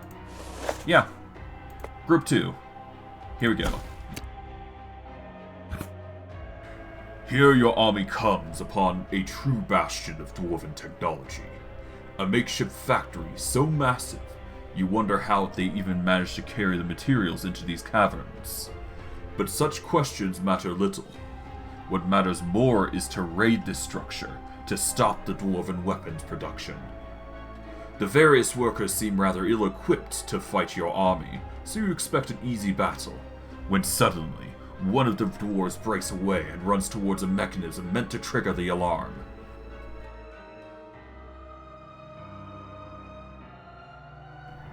Have the Headless Hunter drag him back here. The chain flies through the air with a satisfying whirl and impacts into the back of the dwarf. A moment later, he is yanked off his feet by undead strength and brutally dragged back towards your minions and certain doom. Haha! Now we are left with the Hammerer, the Elite Dwarven Warrior, and the Oracle. Now, if I recall correctly, the Oracle is very nasty when it comes to dealing with Well, the Oracle's very nasty, put simply. If I recall correctly, yeah, we're gonna have to, I think the first order of business is just to get the wards off. So we're gonna focus on just destroying the wards with our Headless Hunter here. We are now gonna follow up with a War March. Get our buffs and debuffs going. We can follow up with a Splintering March to start with if we really wanted to. But I think I'm going to focus on a Bone Ward to start with on the Bride. That way she is not completely smashed up and ruined. Because she is a bit of a glass cannon to some degree. Don't want her dying so early on after all. Okay, you've marked my poor boy. Alright, any damage received is doubled. That's not good. Okay, I think we're going to want to Bone Ward the Headhunter now. That way he's at least got some buffer protection to work with. We are now going to use Abundant Harvest here, but yeah. This is magical damage, yes. Yes it is, okay. So that's not going to work as intended, but I can still go for the attack here and ignite both of them. Because of the circumstance here, we're going to use Deflect here. It gives us a 5% chance to inflict a death chance, or at least it has a percentage chance to inflict death. So that's going to be pretty awesome. I think it's in our best interest to just use Growth for Lady here. Your frail bodies fail you. Just get all those crits in. Why not? And as expected, they redirect over to the Abomination, or they just attack and just get the stance off, which is interesting, but okay.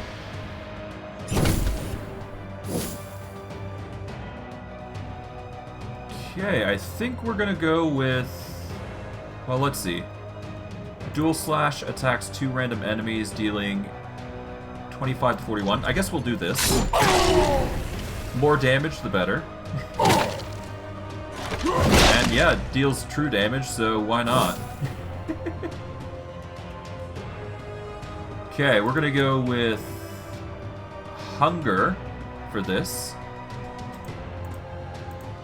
Yeah, let's use Hunger, so that way we buff up a little bit. That'll move our Abomination forward a little bit. Okay, we can use the Chest Piercer here to get the kill on the Oracle. There we go. That means no healing from her. We're going to follow up with Abyssal Engine, just because we can, so we get everybody back into position. Alright, the Galvic stance is not fun, but we don't have much of a choice here. Actually, we can. We can use Maim here to disturb the stance. And that'll destroy his stance, and we should be good to go. We can use Jagged Hook here. Try and get the stun. Failed to do so, but still, it's damage. I'm not going to complain. We're going to go for the Slice here. There we go. Not a lot of damage, but we don't want much choice. And he dies from burn. Just leaving the Bride to do Chest Piercer, which will increase the damage. Well, if it were a crit, it's killed. Well, no, never mind. The burn does it. As your suffering ends, your service begins. Alright, for our troubles, we got a Mana Source. We got level IQ of 13 for a buffer if we want to use it, that is. And after having dealt with the dwarves, you are left with a vast stockpile of weapons and gunpowder, as well as a few fresh corpses to add to your reserves. Without their factory, the dwarves' supply of weapons will be thrown into disarray. And as a result, we'll be gaining a lot out of the ordeal. That's for certain. Okay, we won't be able to go benefit from here, from the looks of it, so that sucks, but we don't got much of a choice. Yeah, we're gonna have to ignore the sacrificial altar in favor of the battle, but whatever. Alright, let's level these guys up real quick before we continue. We're gonna save the points. Well, actually, do we want the vigor? We'll save the points in favor of getting block and ward. Let's see. Do we want anything else here? No, the Abomination's fine. Okay, intimidating roar, right. That is a thing. We can do Dread Roar and make them suffer sanity damage. You know what? No, Intimidating Whale seems like a better option here. We're gonna go Intimidating Whale so they suffer 8 damage reduction. We're gonna go with the Headhunter and let's see what we got. We've got a stress attack. We can move them to a random position, make them lose all evasion. Sundering Wrath. Let's see. Okay, attacks don't spend action. Attack does. Headhunter doesn't miss the attack. The attacked enemy loses all armor and resistance until the battle ends. The attacked enemy loses all block and wards. We're gonna go with Sundering Wrath here. Yeah, so that way we get rid of their armor and resistance.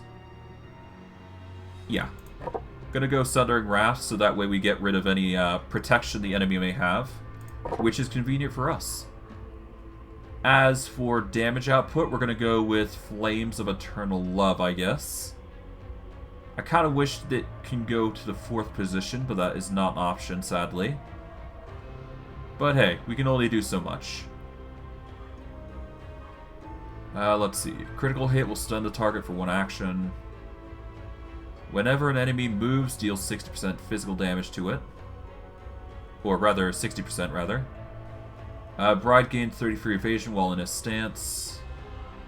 You know, having the Careful Watch might actually be pretty awesome. Especially if we start using it to make the evasion more palpable. Or like, prepare it in such a way that the Headhunter and the Abomination moves everybody constantly.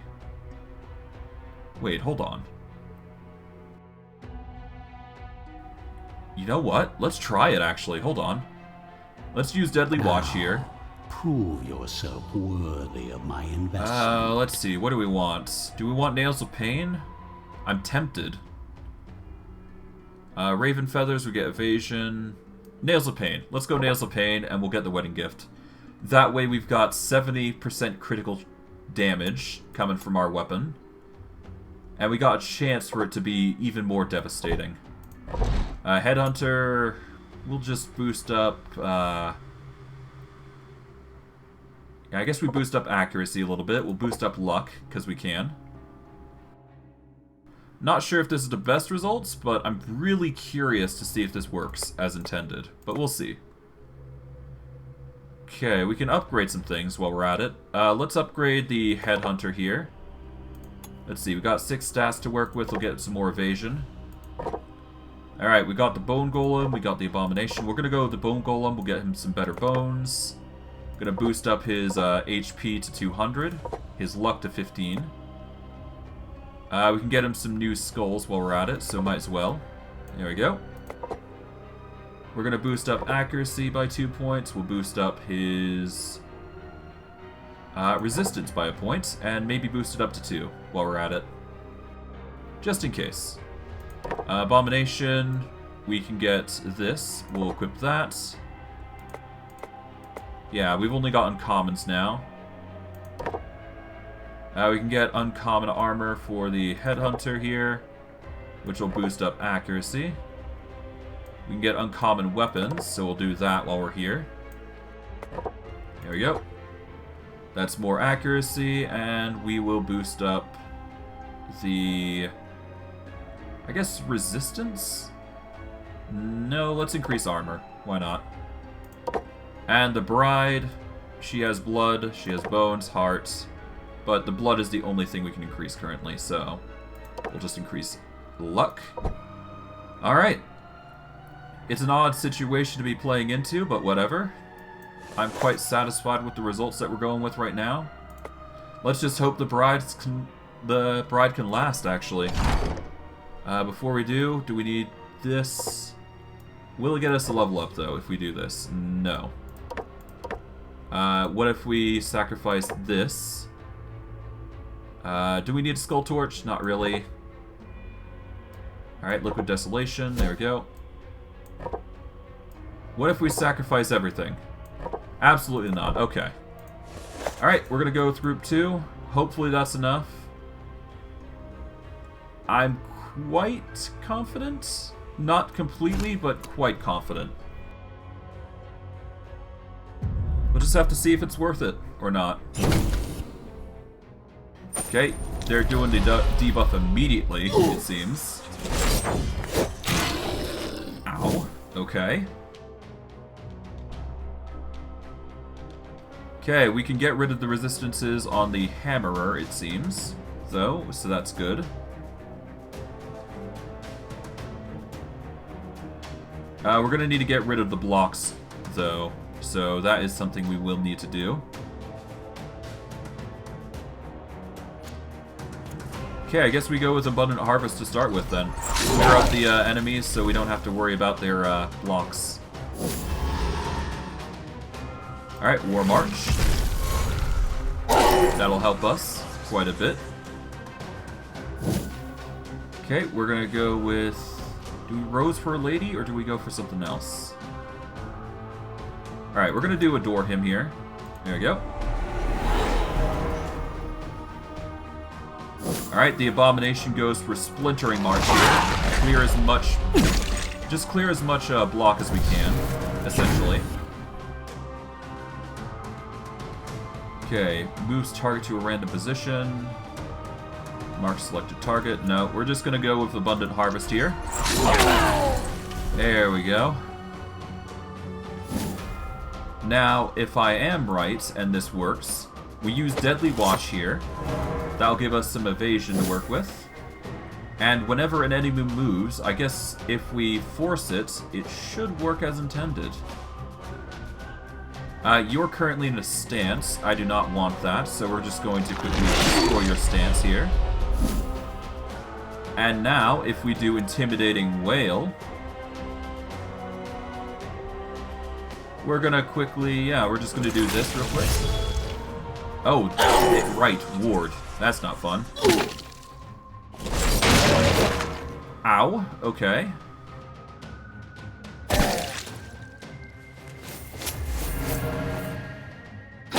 Yeah, no, if I could shift them all, that would really work in our favor. Okay, you're back in stance. That's not fun. Okay, how do I shift them out of stance?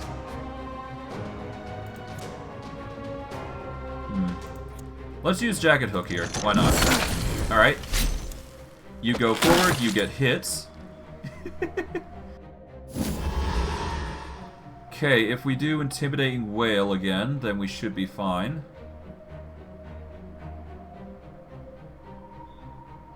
Let's see.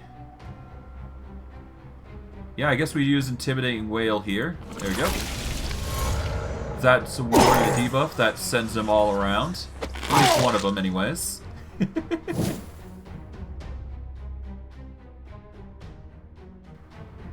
Okay, if we use Abyssal Engine here, that's not going to be bad. Yeah, I guess we use Abyssal Engine. Get some healing in. Ow! Okay. Rose for a Lady. There you go, that's a kill. Okay, so maybe the stance is not the best option, but we are doing rather well. Oh, great. Oh, there goes our... replacing it. Got it? Well, there she goes, I guess. That's not fun, but it's not like we got much of a choice here. Okay, Abyssal Engine. Should have dismantled him instead. That's my mistake. Alright, well, whatever. We'll get the spike set up and we'll go from there. Sadly lost our bride, but whatever.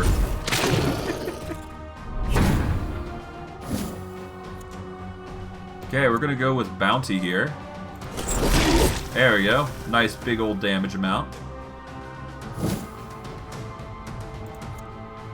Gonna go for Hunger here. There we go.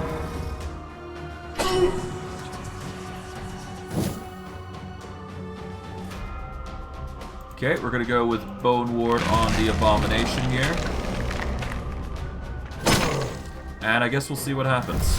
Yep, you're going in your Galvic stance. We want you to move up. We're gonna slice up to see how that fares. There we go. And yeah. We lost out on our Bride of Iratus, but that's fine, I guess. I tried a strategy, it failed, and I paid the cost even worse than I would have, so whatever. Alright, let's put the mummy back. Let's get our crew assembled here. That'll have to do for now. And we'll just have to figure out what we're going to do with this group at a later date. But for now, we'll be fine. Okay. We're going to want Death Grasp, I suspect. That'll be a good staple for us. Or we can go with the Survival ability, which will give us Block and Ward, which is pretty good for the Wraith specifically. Yeah, we're gonna go with the Survival buffer. Serve me well, my minion. We're gonna boost up... Honestly, we're gonna save up actually with that. We don't need anything for Mummy. We don't need anything stat-wise for the Shades, I don't think. Unless we want to boost up Initiative, which I am going to do. Because acting faster is not a bad thing. Okay. Let's see, we can either... Alright, let's see. Black Lights. Loses 30% accuracy for 2 actions, loses 40 accuracy for 2 actions, or 20% accuracy and 20% luck for 2 actions. So we can either reduce their luck and accuracy, or we can reduce specifically their accuracy. If it were lasting longer, I would rather choose that, but I don't think that's going to be an option. Okay, so instead, I think it's in our best interest to go with... Yeah, we're going to go with Void Claws here. My enemies are in for a nasty surprise. Yeah. We're going to go for Void Claws, so that way if we want to deal with an enemy who's at 0 sanity, we can deal some immense amounts of damage. But that's only if we run into an enemy like that. Otherwise, do we want Mutant Claws currently? I think for the meantime, we're going to go with Mutant Claws for the Shades. So that way we can at least get some more damage output with elite enemies at least. Raven Feathers is an option, but not necessarily a need for us.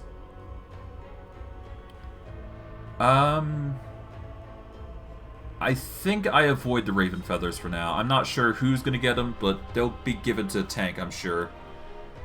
Probably the Abomination ultimately, though. Yeah. Because at the very least, the Abomination's receiving damage and slowly healing, to a degree anyways. So yeah, having the evasion on a tank like this is not bad. So yeah, we'll go with that. That'll leave us with Group 1, who's going to get an Ancient Coffin, so we might get our minion here.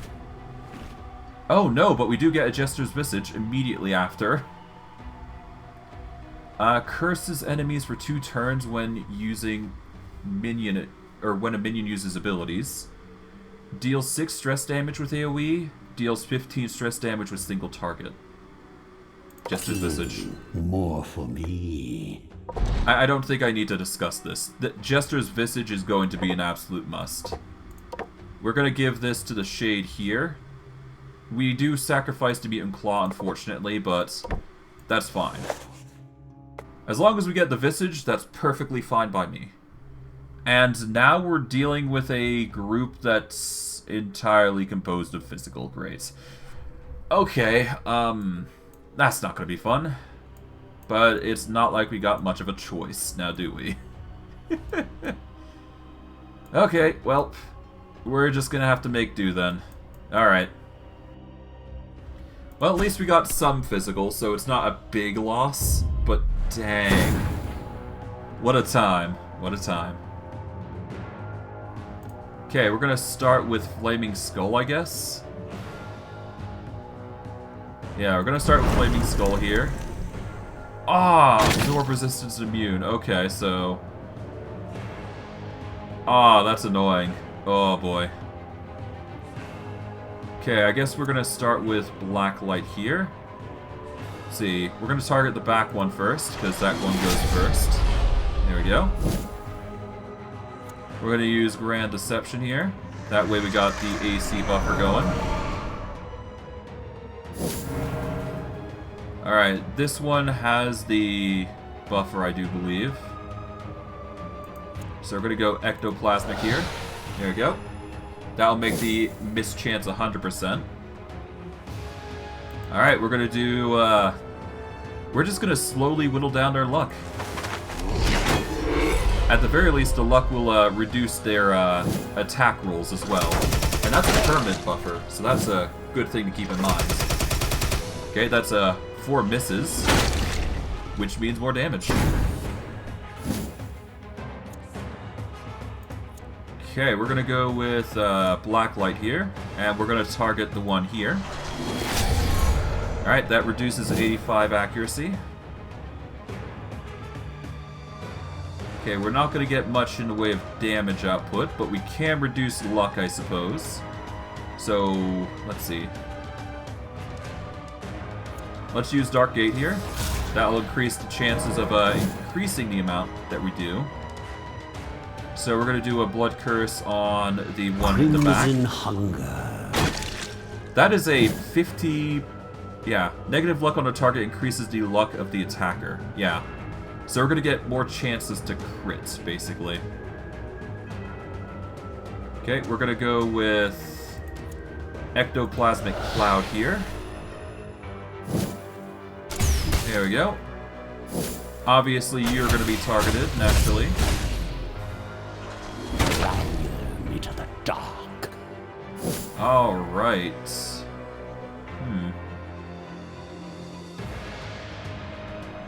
Alright, there's only buffs from enemies currently, so let's see. You're currently suffering the most unluck, so we're going to start with you, and then we can get the Blood Curse on the other one. Ow, okay. Okay, we're gonna use another Dark Gate here, I believe. But not... Yeah, we're gonna use another Dark Gate here.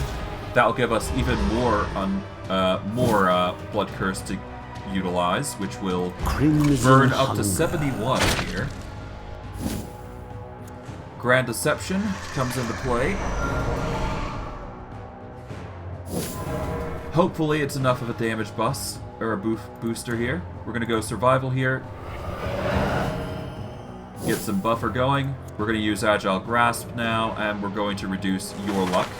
Perish! There we go. And we're hopefully gonna get even more crits in, but we'll see. At the very least, the damage is gonna be monumental. Yeah. At the very least, the damage is gonna heal them back, so that's good. Alright, even more healing, nice. I think we go for the black lights here. Yeah, we're gonna target black light here. That'll give us a debuff there. Then we do the same exact thing. Because they're targeting this one right now, so that's good to know. Might as well make it so they've got a 10% chance to hit. Okay, we can use Ghostly Inferno here, but that's not going to stop much. So I think we target the automaton in the back and just focus on the kill there. Alright, Agile Grasp here. Hope there will still be that's enough near left death. to reanimate. Still not enough though, but with the evasion... Oh! They've all missed. Okay. That miss thankfully did us wonders. Okay. I think it's in our best interest to just reduce his luck completely, so... Okay, that didn't do much, which sucks, but whatever. Yeah, we're just gonna use Dark Channeling here. Alright, we're gonna use Ectoplasmic Cloud here specifically on the second position. I'm going to use Grand Deception to swap him back over to his position. Alright, Agile Grasp. That will reduce his luck even further. Alright, that's a miss, thankfully. And more damage.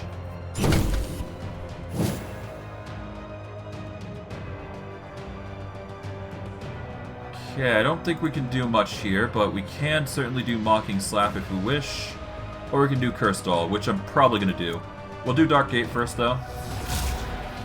Alright, Dark Gate will get us more spell power to work with. We're going to use Cursed Doll here for damage. Move those mortal legs. Alright.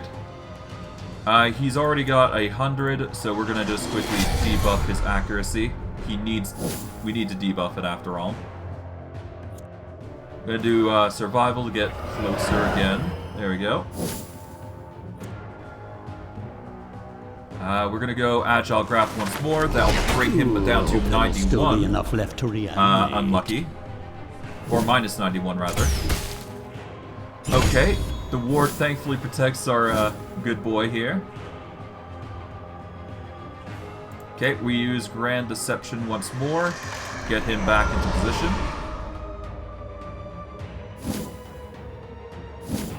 Alright. We're gonna start by using, I guess, Cold Grasp here. There we go. Now, if we use the Cursed Doll magic, that's a kill. Move thankfully. Those mortal legs. We don't have to worry about the bomb, at least. Okay, that works for me.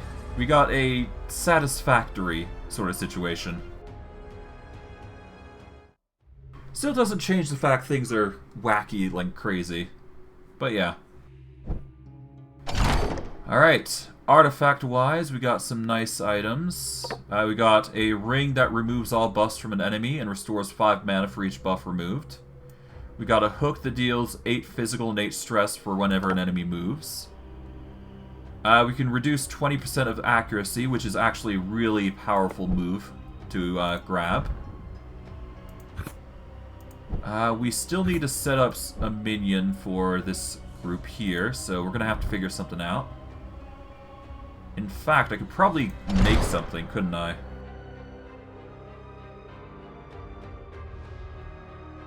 Should I just go with a werewolf? Werewolves are pretty powerful, if I'm not mistaken.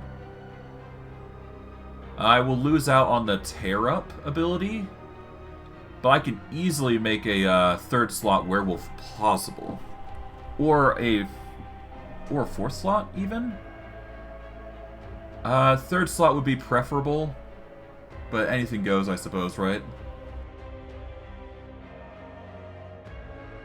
How about a vampire? Would a vampire work in third or fourth slot? I think it would, actually, now that I think about it. Yeah, no, it would get the ability of Auspex, wouldn't it? Yeah, so Auspex would actually work. Yeah, so the vampire would actually be a really staple card here, so I'm going to level up the vampire. Let's see. Pop up the vampire here. We're going to give her a level 13 brain to pick up speed. Let's see, what can we give her? We're going to want to upgrade Auspex, don't we? Let's see. All attacks against the target ignore both block and ward until the end of battle. Ignores block and ward. Yeah, and that's until the battle ends. Target loses 40% accuracy for 3 turns. Target loses 40% evasion for 3 turns.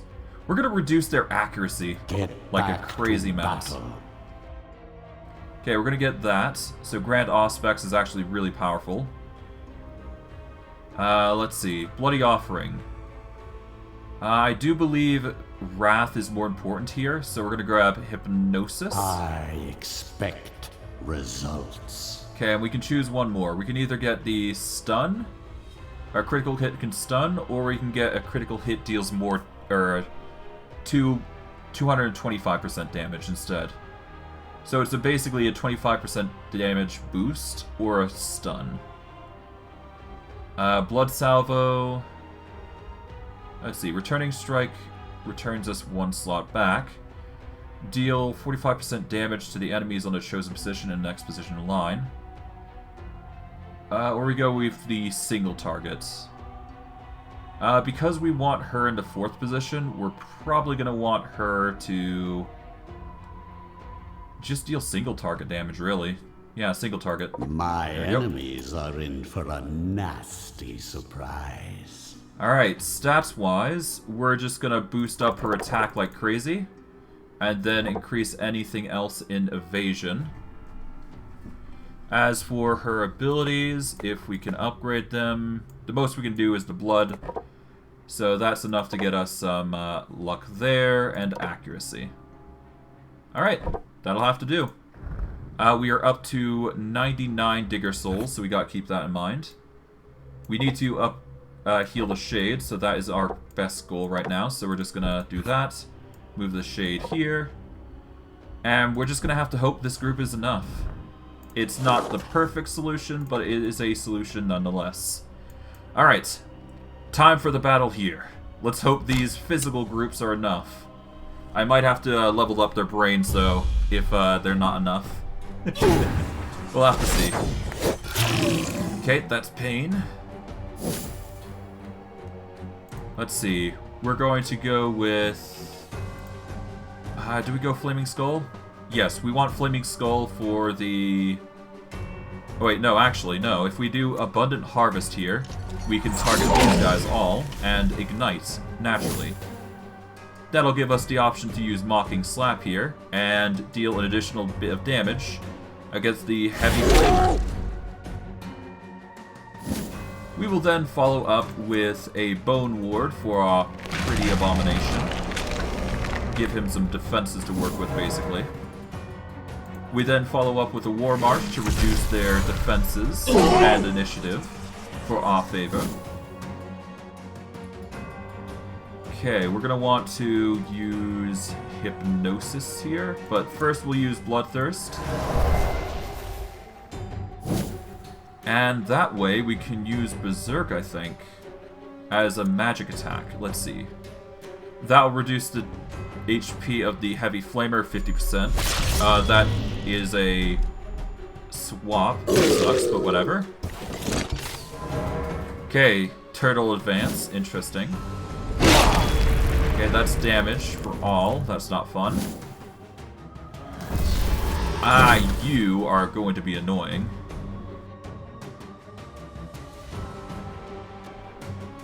Okay, what can I do here? I guess Berserk again? Hold on, let's see. Turtle Advance is a stance that moves him forward. I guess we go Berserk here? Again. There we go, 53 damage. We will then follow up with a... No, we need to do Jagged Hook here to try and get the Hammer Time here. There we go. That pulls him forward, stuns him, which is good.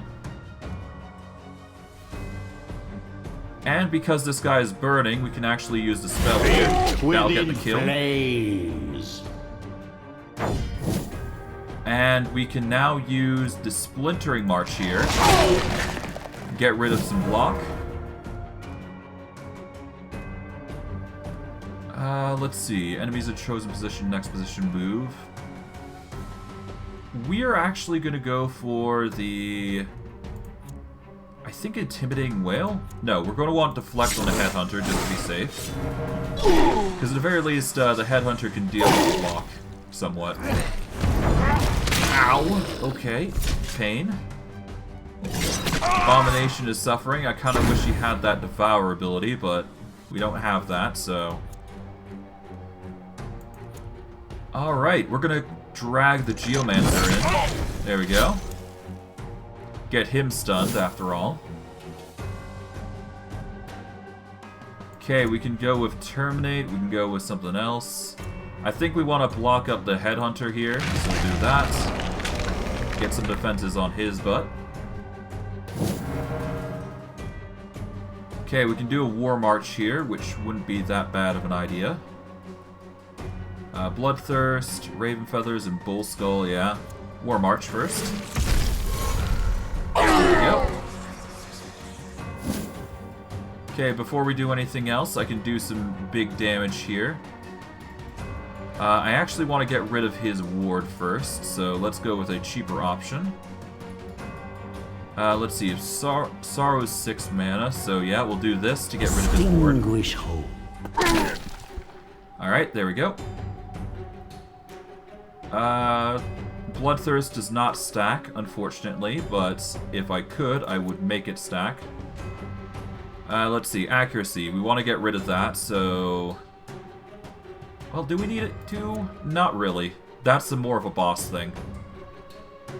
Instead, I think it's more of our interest to use Berserk here against a Geomancer here. That gets rid of his ward, though, sadly, so no damage in turn, but whatever. Alright, he's in stance again. Let's see. At the beginning of his next turn, that's not fun, okay. We're just gonna smack him. Within flames. Okay, Berserk. I think we can get the kill on the Hammer Tide, although that might not work as intended, so we'll just throw Dagger. There we go. Then we can do a... We want to interrupt this stance, so we'll do Maim here. There we go. He's no longer in his stance. We'll do Abundant Harvest here, because all three of us no longer have their blocks. And we need the burn. Alright. He goes in for the attack. We're pretty much doing rather well, though, so I'm not complaining. In fact, I can probably do another... No, let's not do another War March. Instead, we're just going to buffer up there, like so.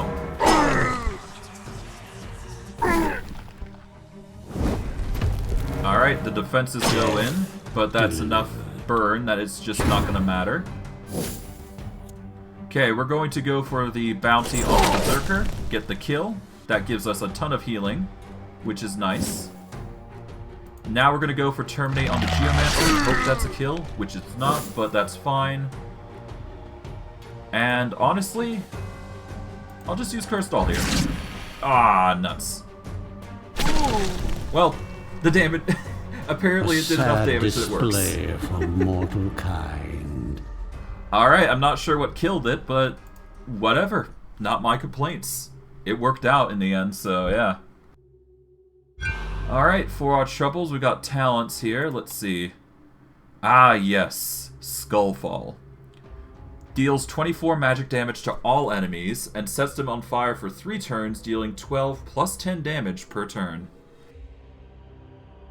Skullfall is going to be our staple move, I'm suspecting, at least for our first group. So we gotta keep that in mind. But otherwise... I think we go for the upgrade on the Dead Lake, because we do not have a Dhampir currently, so we won't be able to upgrade that just yet. So we're going to get ourselves a Shade now. Alright, Shade. Here we go. In Tenebris Mortis. Alright, with the Shade, we can now upgrade the Dead Lake to get a 30% chance, or at least a 10% chance 3 times, to get ourselves a magical item of some kind, regardless of the circumstances. Okay, we don't need the Ring of Purity, so we're going to sack that. We don't need the Hook, so we're going to sack that. We don't need 2 Terrifying Visages, so we're just going to sack that and get as much as we can. Alright. For our troubles, we can go to this quest without too much hassle. We're going to stick with our group 2 here. And I think we should be good to go. Yeah, we're not in a severe rush to do this stuff. We can increase the magic damage we deal if we want by 10%, which is not bad. Soul Gem increases stress damage. Blood Diamond reduces all damage. Abomination is just going to have to deal with it, I suppose. Honestly, I think we're fine for now. So, let's go to the quest. Well, actually, yeah, we do go to this quest. Yep, there we go. Let's go. As you advance closer towards your goal, you feel an odd rise in temperature. Here and there you start seeing various hissing pipes protruding from stone recently worked. Suddenly, you come across a much more open cavern, thick smoke polluting the air, as a great fiery furnace burns with blinding intensity. You realize what you've discovered. This is a dwarven crematorium. This is how they got rid of their dead. Your intrusion has not gone undetected, as a group of dwarven flamethrowers move in to give you a warm welcome. You only have a few seconds to react. Fight.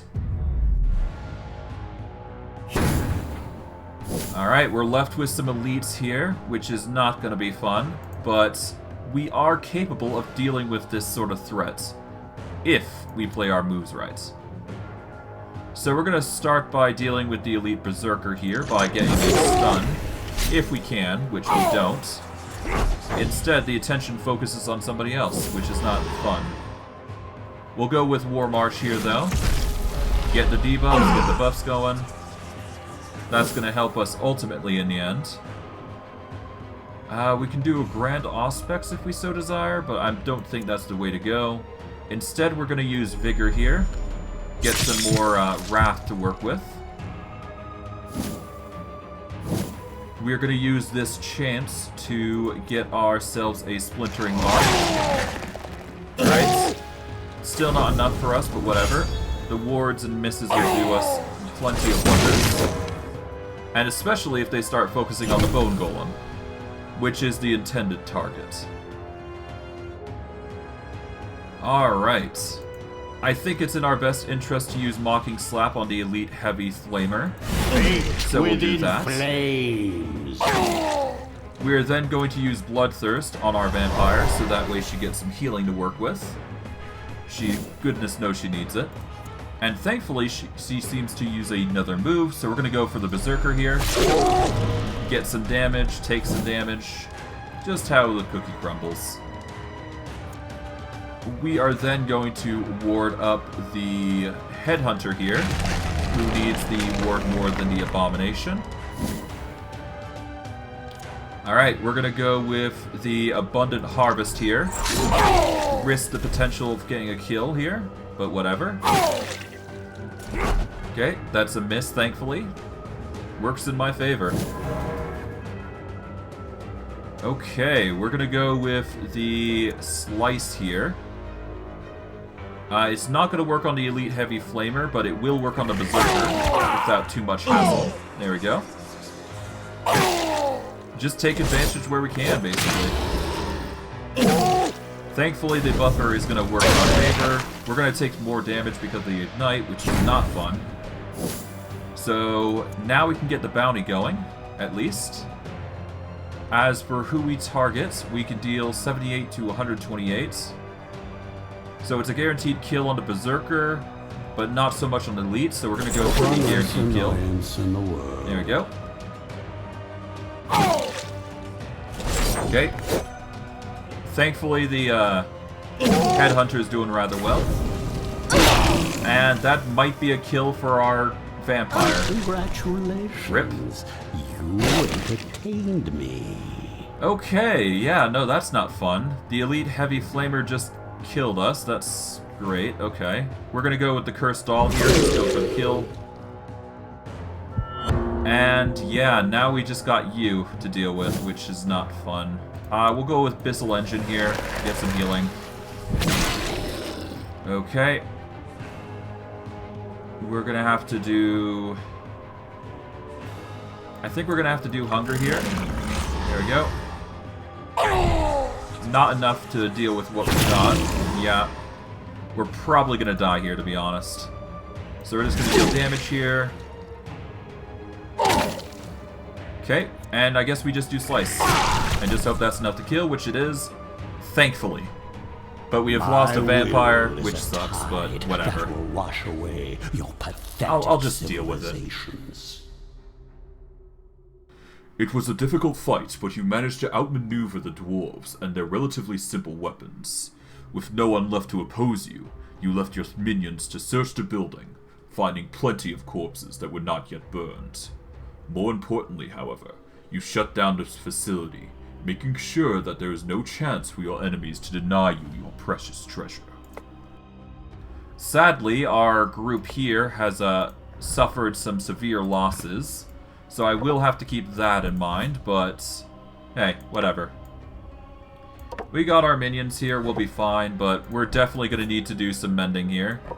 So I'm going to throw these guys in medical wards. I am going to have to figure out what I'm going to do with them, but worst case, well, I guess I could do a Banshee, but nah. Point is we need another minion for them.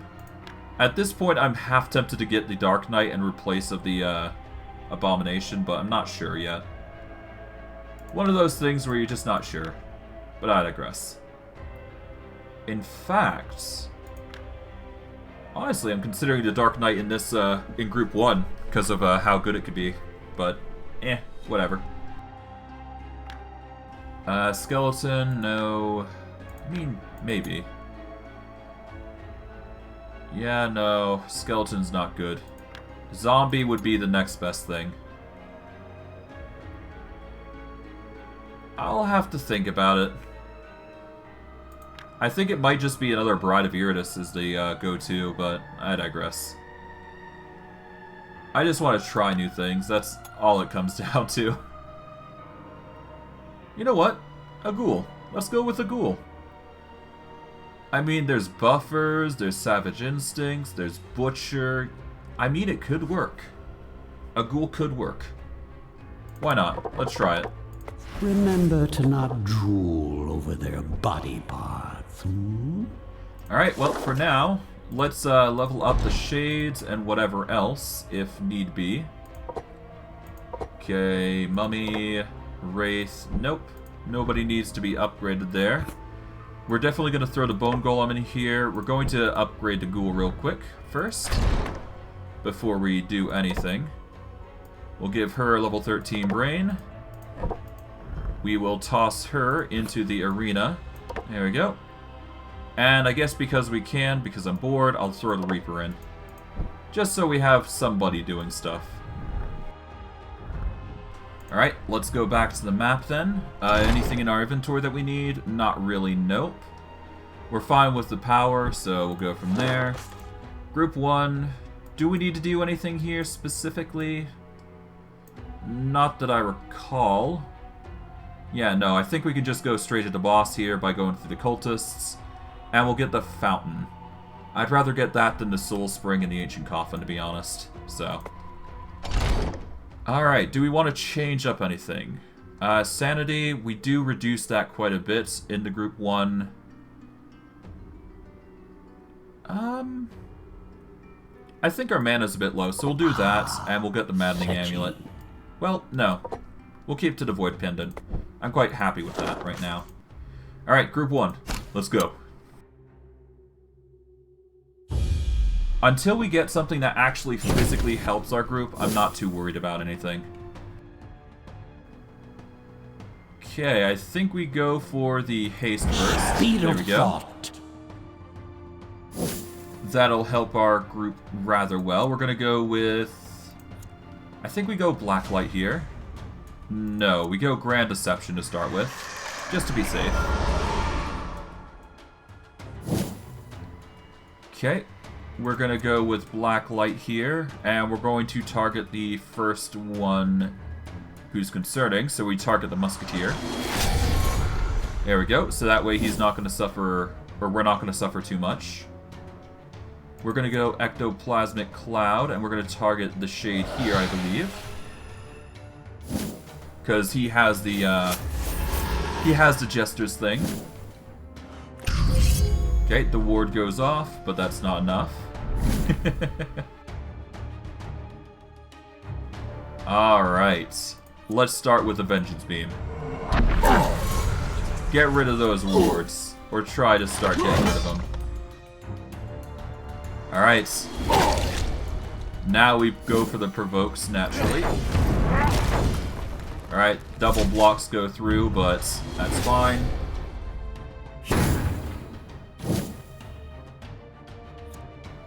Okay, we're gonna go with Dark Gate here. Get some mana.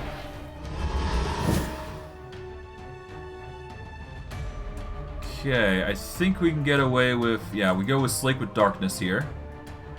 So let's start with that. There we go. Big deeps there. We go with Grand Auspex. There we go.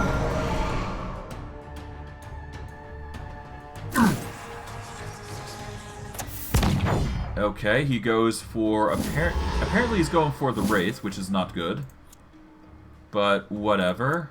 We're going to go Ectoplasmic Cloud here, just to make sure we got the evasion going. Once again, a Vengeance Beam.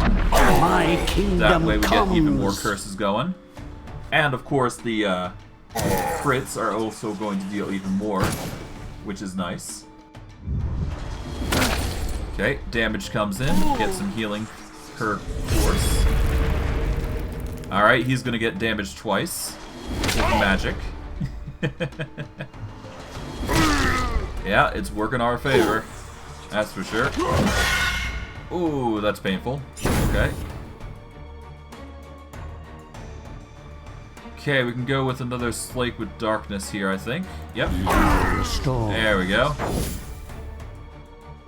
Okay, let's see. We've already got the Dark Gates. We're gonna go with Grand Deception here. Here we go. That'll swap us back, naturally.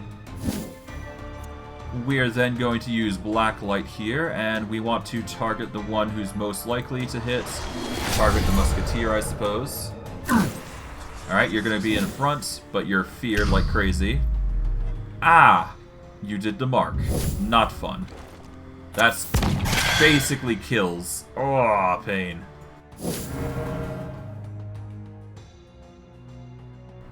Okay, you just had to focus on... You just had to use the mark. That's not fun. Alright, that might be a kill for the Wraith. Hopefully not, but we'll see. Please no. Okay, please no. Please no. Okay, come on. Alright, removes all buffs from enemies. Yeah, let's do that. Alright, that gets rid of the buffs. I get some healing. Please don't... Alright, shields up buff. Okay, that's fine.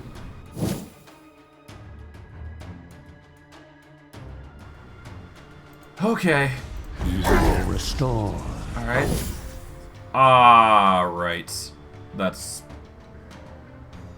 I'm dumb. Alright, this might be the end of one of the shades.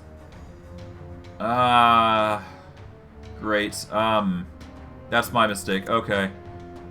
Yeah, Grand Deception's not going to do a dang thing here. We're going to have to just focus on dealing with you. Pain. Pain. Okay. That's a whiff. Okay, that's damage. Okay.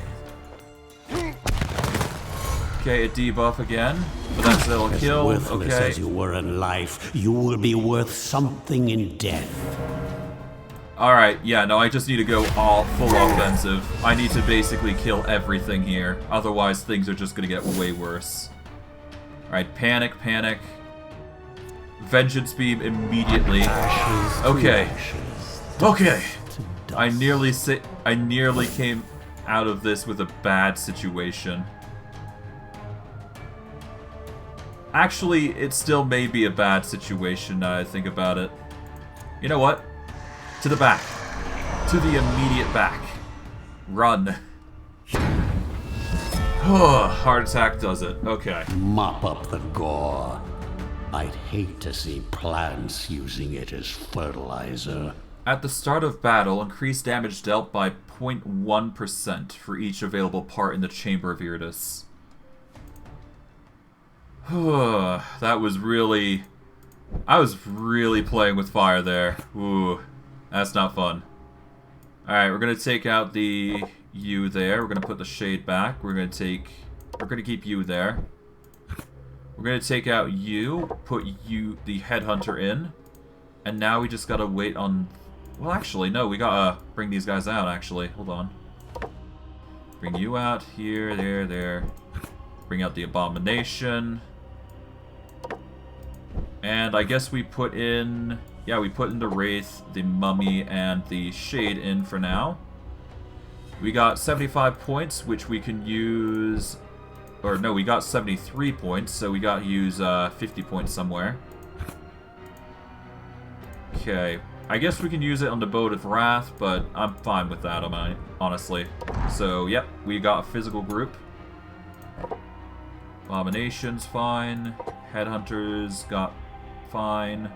I guess we'll increase the accuracy just a smidgen. And luck just in case. And the Ghoul. She is going to be an interesting one. Let's see. Evasion for 2 turns, for 3 turns. Repulsive Mark actually wouldn't be bad. It doesn't stack, but that's fine. Honestly, having Repulsive Mark is good. Prove yourself worthy of my Okay, investment. Ghoul restores 30% vigor, attacks an allied target though. Ignores block, restores 50% vigor.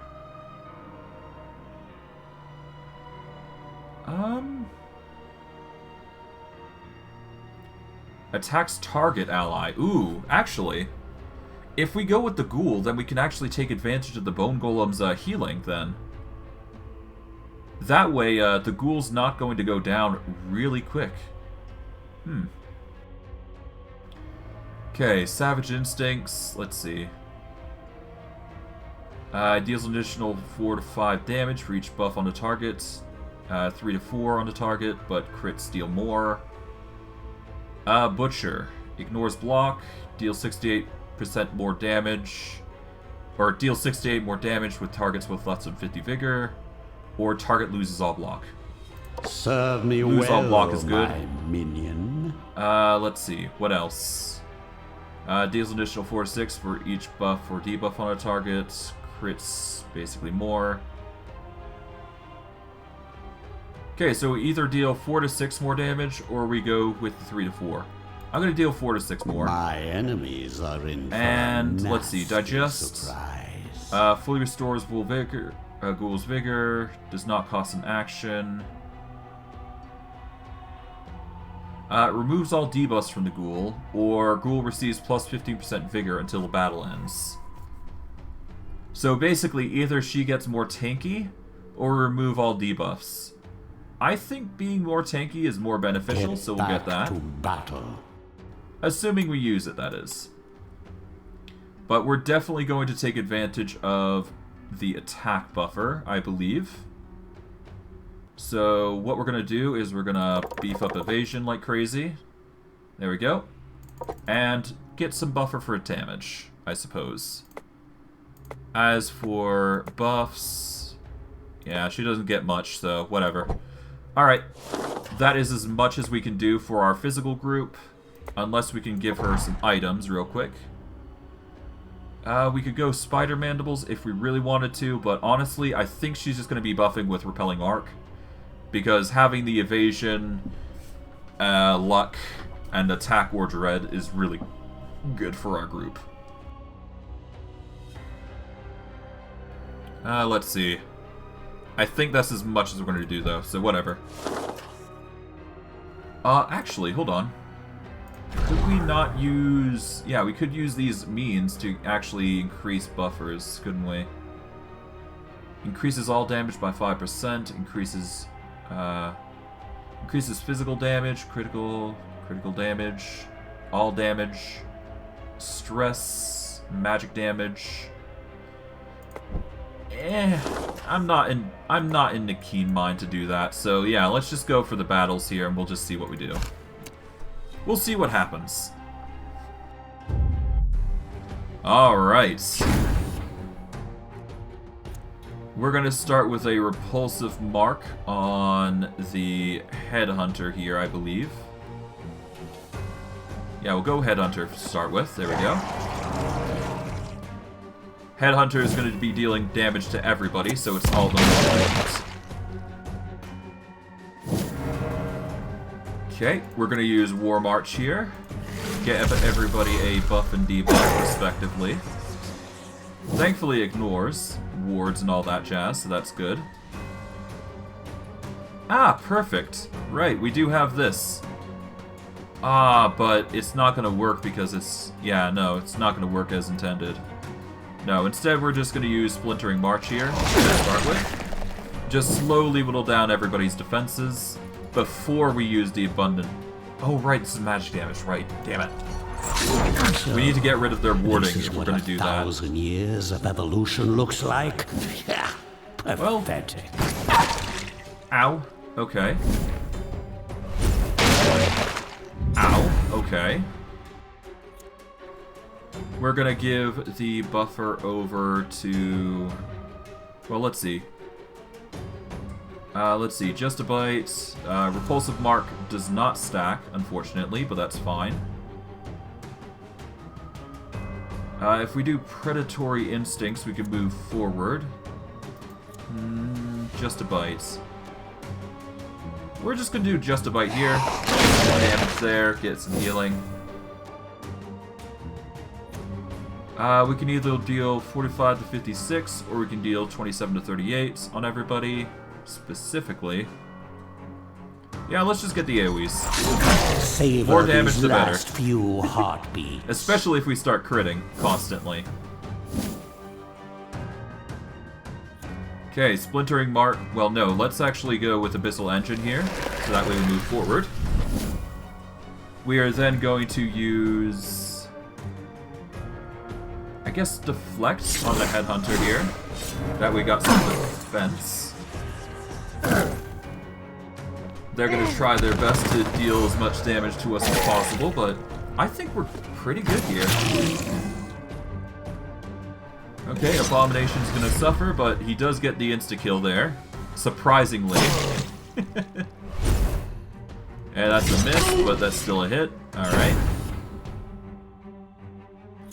Ah! Instantly kills a person with 25% or less vigor. We'll do that. Brave are an excellent source of fresh corpses. Well, that's convenient. Let's see. We don't have the War March going, so we'll do that. There we go. Okay, we're going to deal with this guy by doing Bone Ward here, just to be safe. Better to be safe than sorry. We're gonna go with... Okay, we can't do Jagged Hook, but we can do Sundering Wrath here to get rid of his defenses, basically. Ow, okay.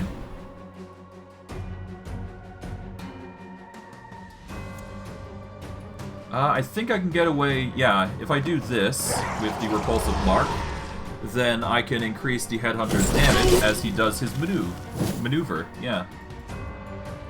And I guess I can go with Abundant Heart... No. Bounty.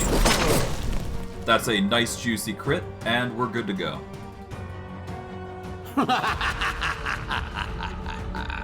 And for our trouble, we get Dependent of Might, which is an okay item, but our physical group is looking nasty powerful. Which is convenient for us. We're going to stick it with the group 2 here for now, as we clear up way for the group 1.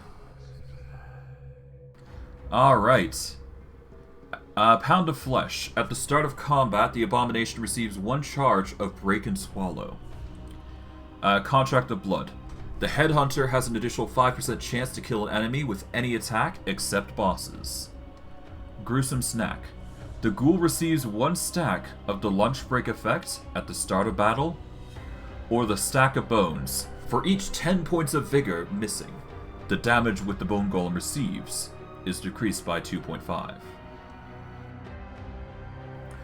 We are going to go with the Pound of Flesh specifically, because the only problem in our group is the Abomination suffering so much. The Raven Feathers have not been helping him so much. So we're going to go with the Break and Swallow here, just for the sake of his own growth. We are going to level up, and we are going to aim for something in a Mutilate tree, because explosions are not fun. As for what we go with, let's see.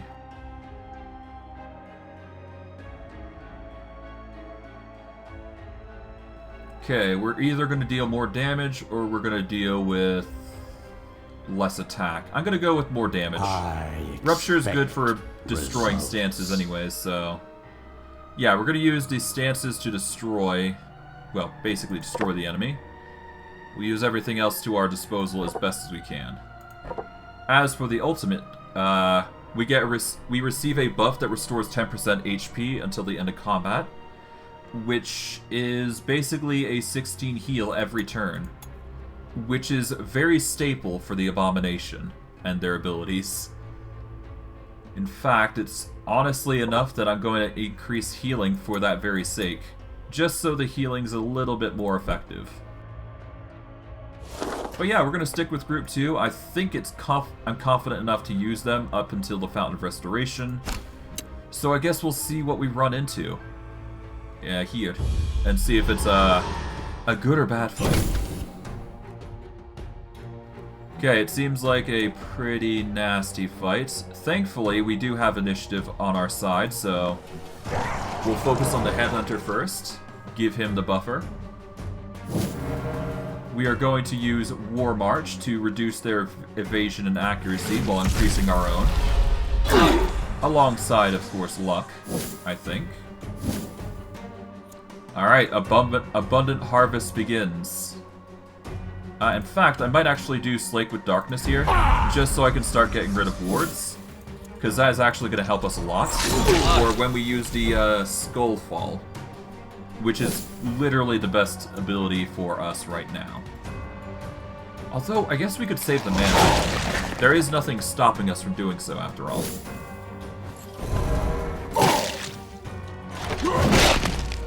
Okay.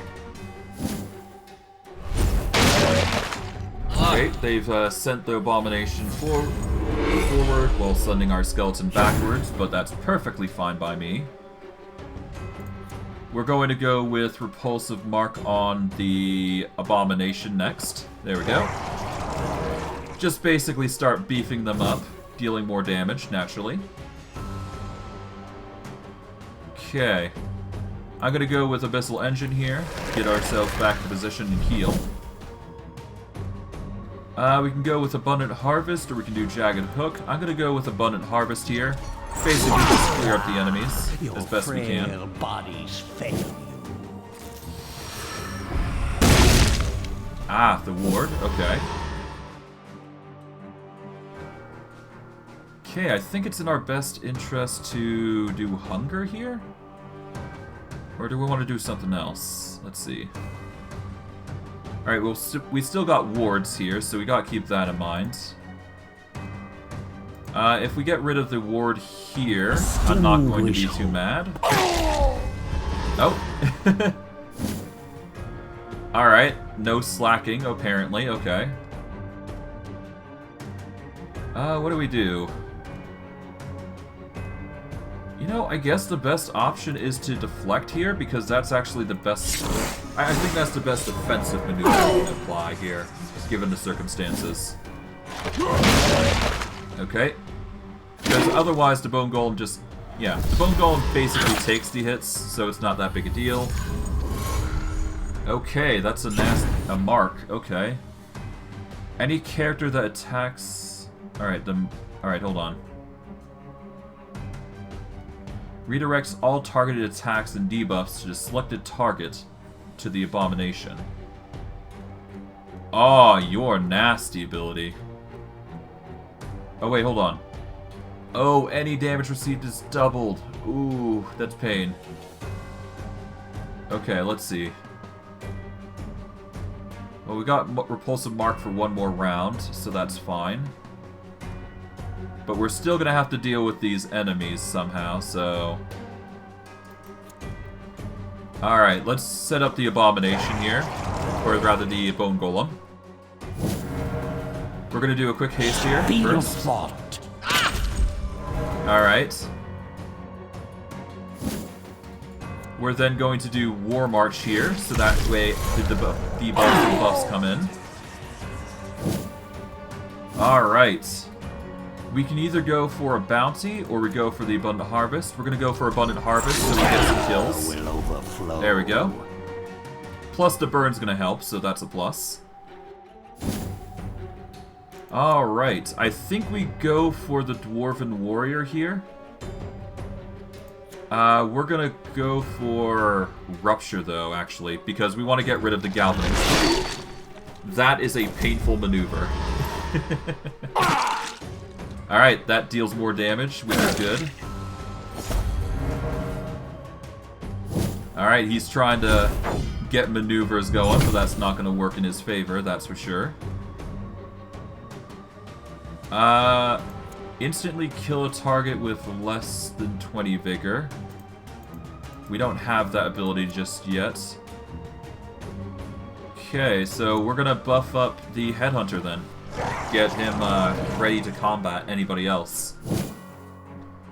Okay, we can go for 112 to 160 damage. We're gonna take out the Hammerer because he's gonna be the most annoying, I suspect. Become part of the breathless tide. Okay, we're gonna follow up with Terminate here. There we go. We'll follow up with Hunger from the Abomination.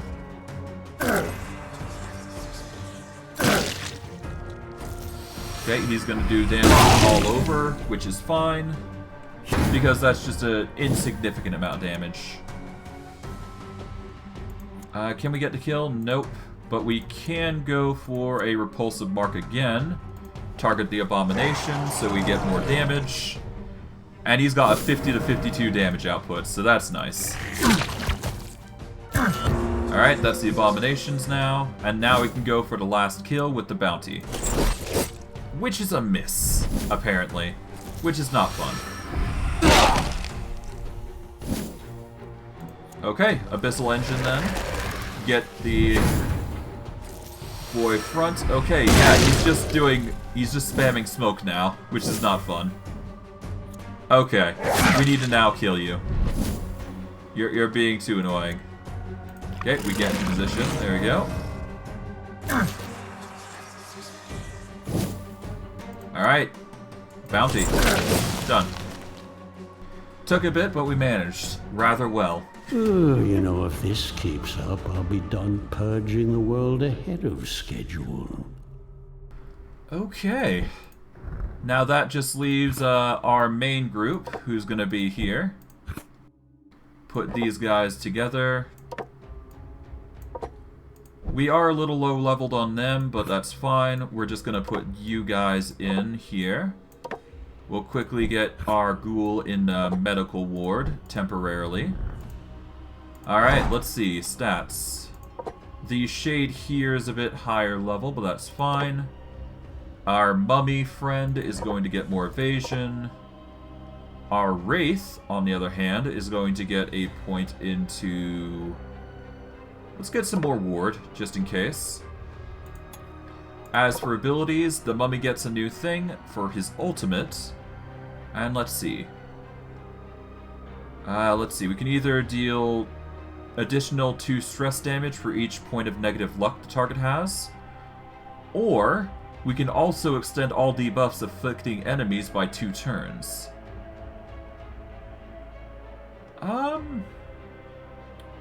We're gonna go for the extending all buffs. Why not? For a nasty surprise. Alright, with group 1, we're gonna go to the fountain. Because of our mana output, we're fine, so we're gonna get vigor for minions. Before we head out, we've got 100 soul or root or abilities to go for. We're gonna invest into an Iratus statue, so we're gonna get a vampire and we'll go from there. Alright, vampire, come in. We're gonna invest into the Iratus statue currently. There we go. And now, and only now, can we go into the boss statue, or the boss game. Let's see how we fare. So far we've been doing rather well, but we'll see.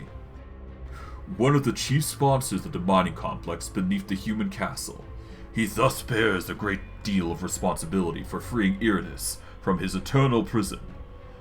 Not that anyone would dare remind him of that fact, since his keen mind has been deemed invaluable by the Alchemist's Guild. After all, few can actually calculate the precise amount of explosive powder needed to clear a tunnel without causing a cave-in. But now that he's personally forced to try and salvage this venture, he has turned his great intellect to far more warlike pursuits. To battle. Alright, we are left with 4 things. These summons disappear at the end of battle. The pylon is immune to all buffs and debuffs. It's immune to stress damage and stress attacks and ignition.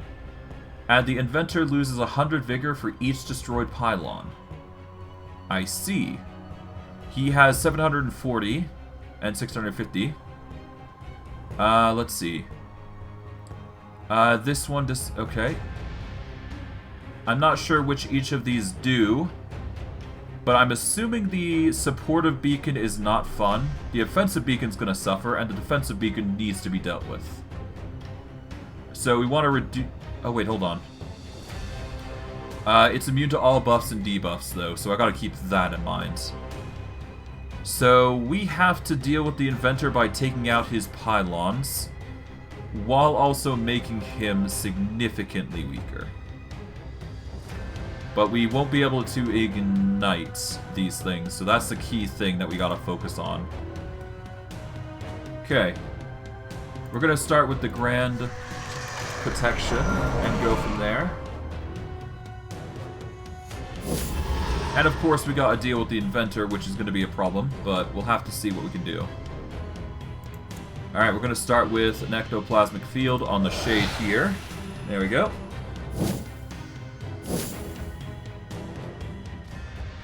We are going to use... well, we can't use black light, so I guess Grand Deception is naturally the go-to, but... yeah, we can't do much, so the most we can do is probably just damage these things by using Cursed Doll. I think that's the go-to anyways.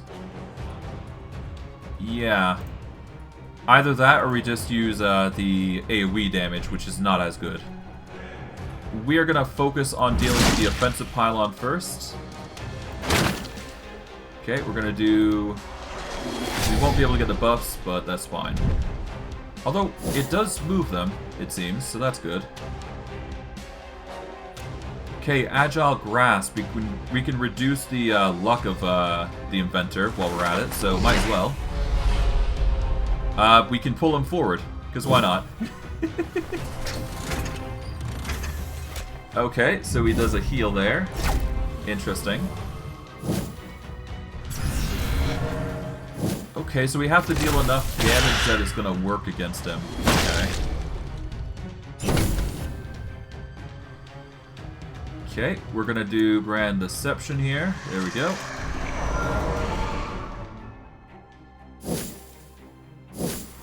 Okay, Grand Deception once again.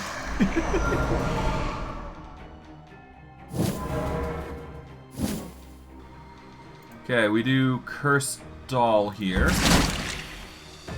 There we go. And we're gonna do Survival here. So that way we get some wards to go with.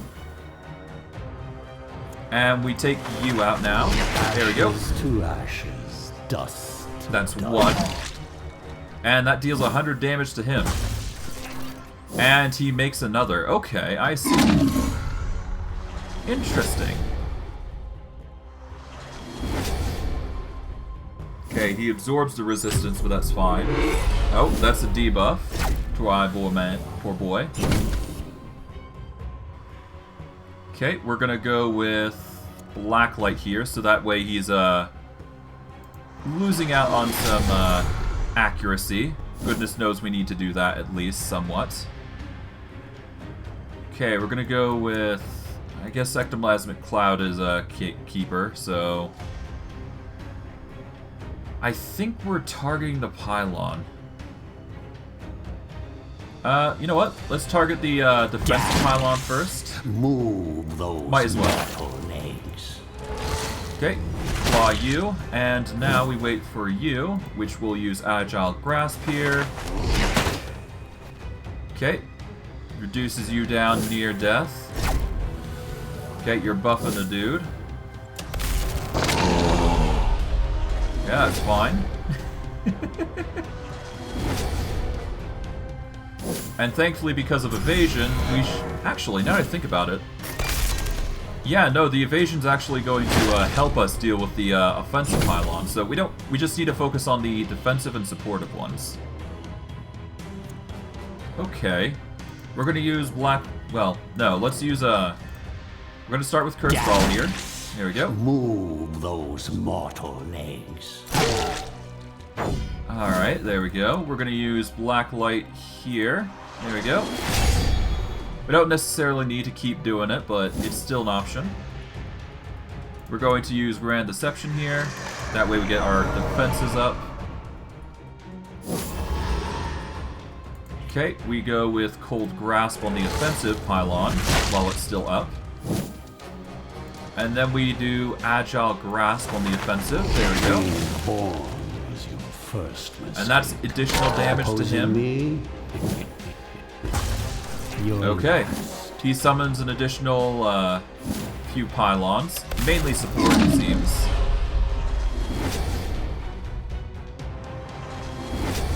Okay, makes... Okay, so what he's gonna...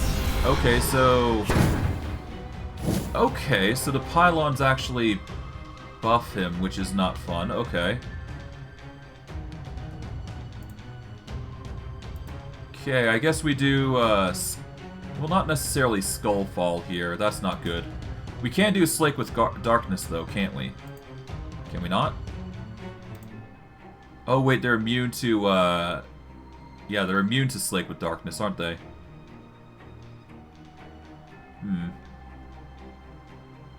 Okay, let's do Grand Deception, I guess.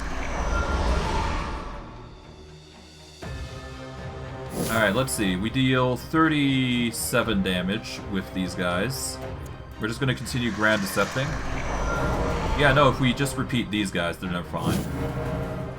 Okay, we can deal 30 to 34. This deals 37. I guess we'll just target the defensive pylon for now. We're not in a rush, after all, to deal with them. There we go. Okay, that's another damage. We can get Agile Grasp to pull you forward. There we go. Okay, AoE, not fun, but that's fine. That gets rid of your wards at least. Okay, that's a miss, thankfully. But thankfully, because of those circumstances, if they start targeting with debuffs and failing the hits, it works in our favor. Okay, all successful attacks against your minions. Yeah, no, that's not going to work. It technically doesn't have sanity. You know, I'm curious about something. Because these things don't have sanity, does this work? That's a curious thing. I want to test it. Let's see. Okay, no, it doesn't work. Okay. That sucks, but that's fine. Alright, that's a claw. Alright, now we deal with you guys. We're gonna go with Agile Grasp on you, specifically. There we go. Nice. Okay, you're summoning a attack ward. Expected, but whatever. Alright, you provided a buff again. Not fun, but whatever. Increases damage dealt by 40%. That's not fun. Alright, we deal with the supportive pylon here. We're gonna go with the evasion buffer. There we go.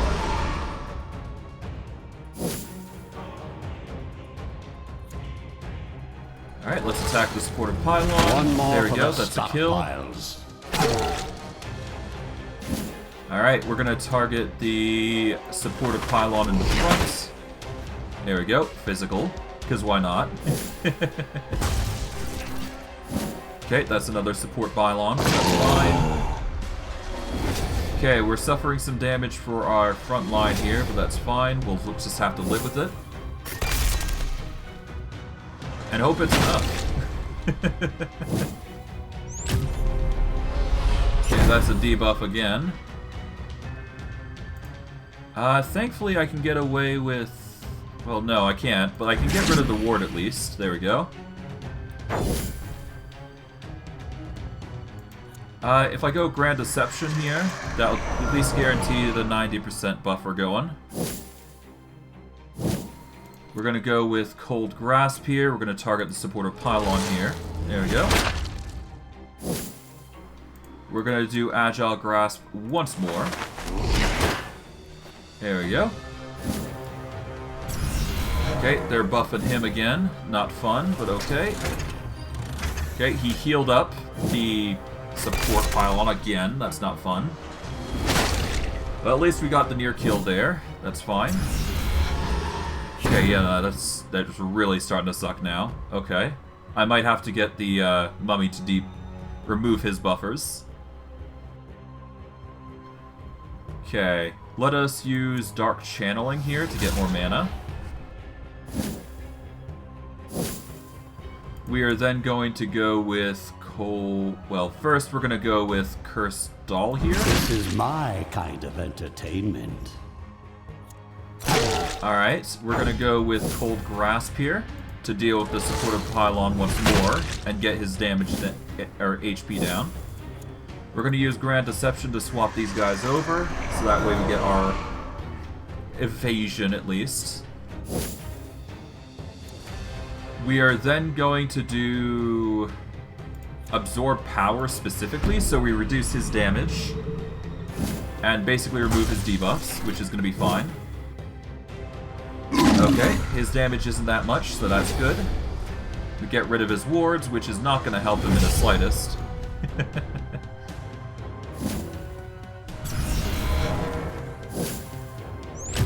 Yeah, we're just waiting on him, basically. Okay, so yeah, no, the mummy loses out, but that's fine. We're gonna go with Dark 8 now. There we go. That'll give us mana and a buffer. We're gonna go with the evasion here. There we go. Now I do believe we get more damage with Cursed Doll, I believe. Which is a good thing, I do believe. Yep, damage. Move those mortals. And Cold Grasp. That gets the kill. Nice. More materials. And now we just gotta wait for the pylon here to deal enough damage that we don't have to worry about it.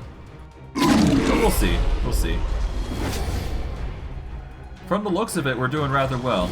Enough to actually handle this. Alright, electricity damage. That gets a miss on one, but that's fine.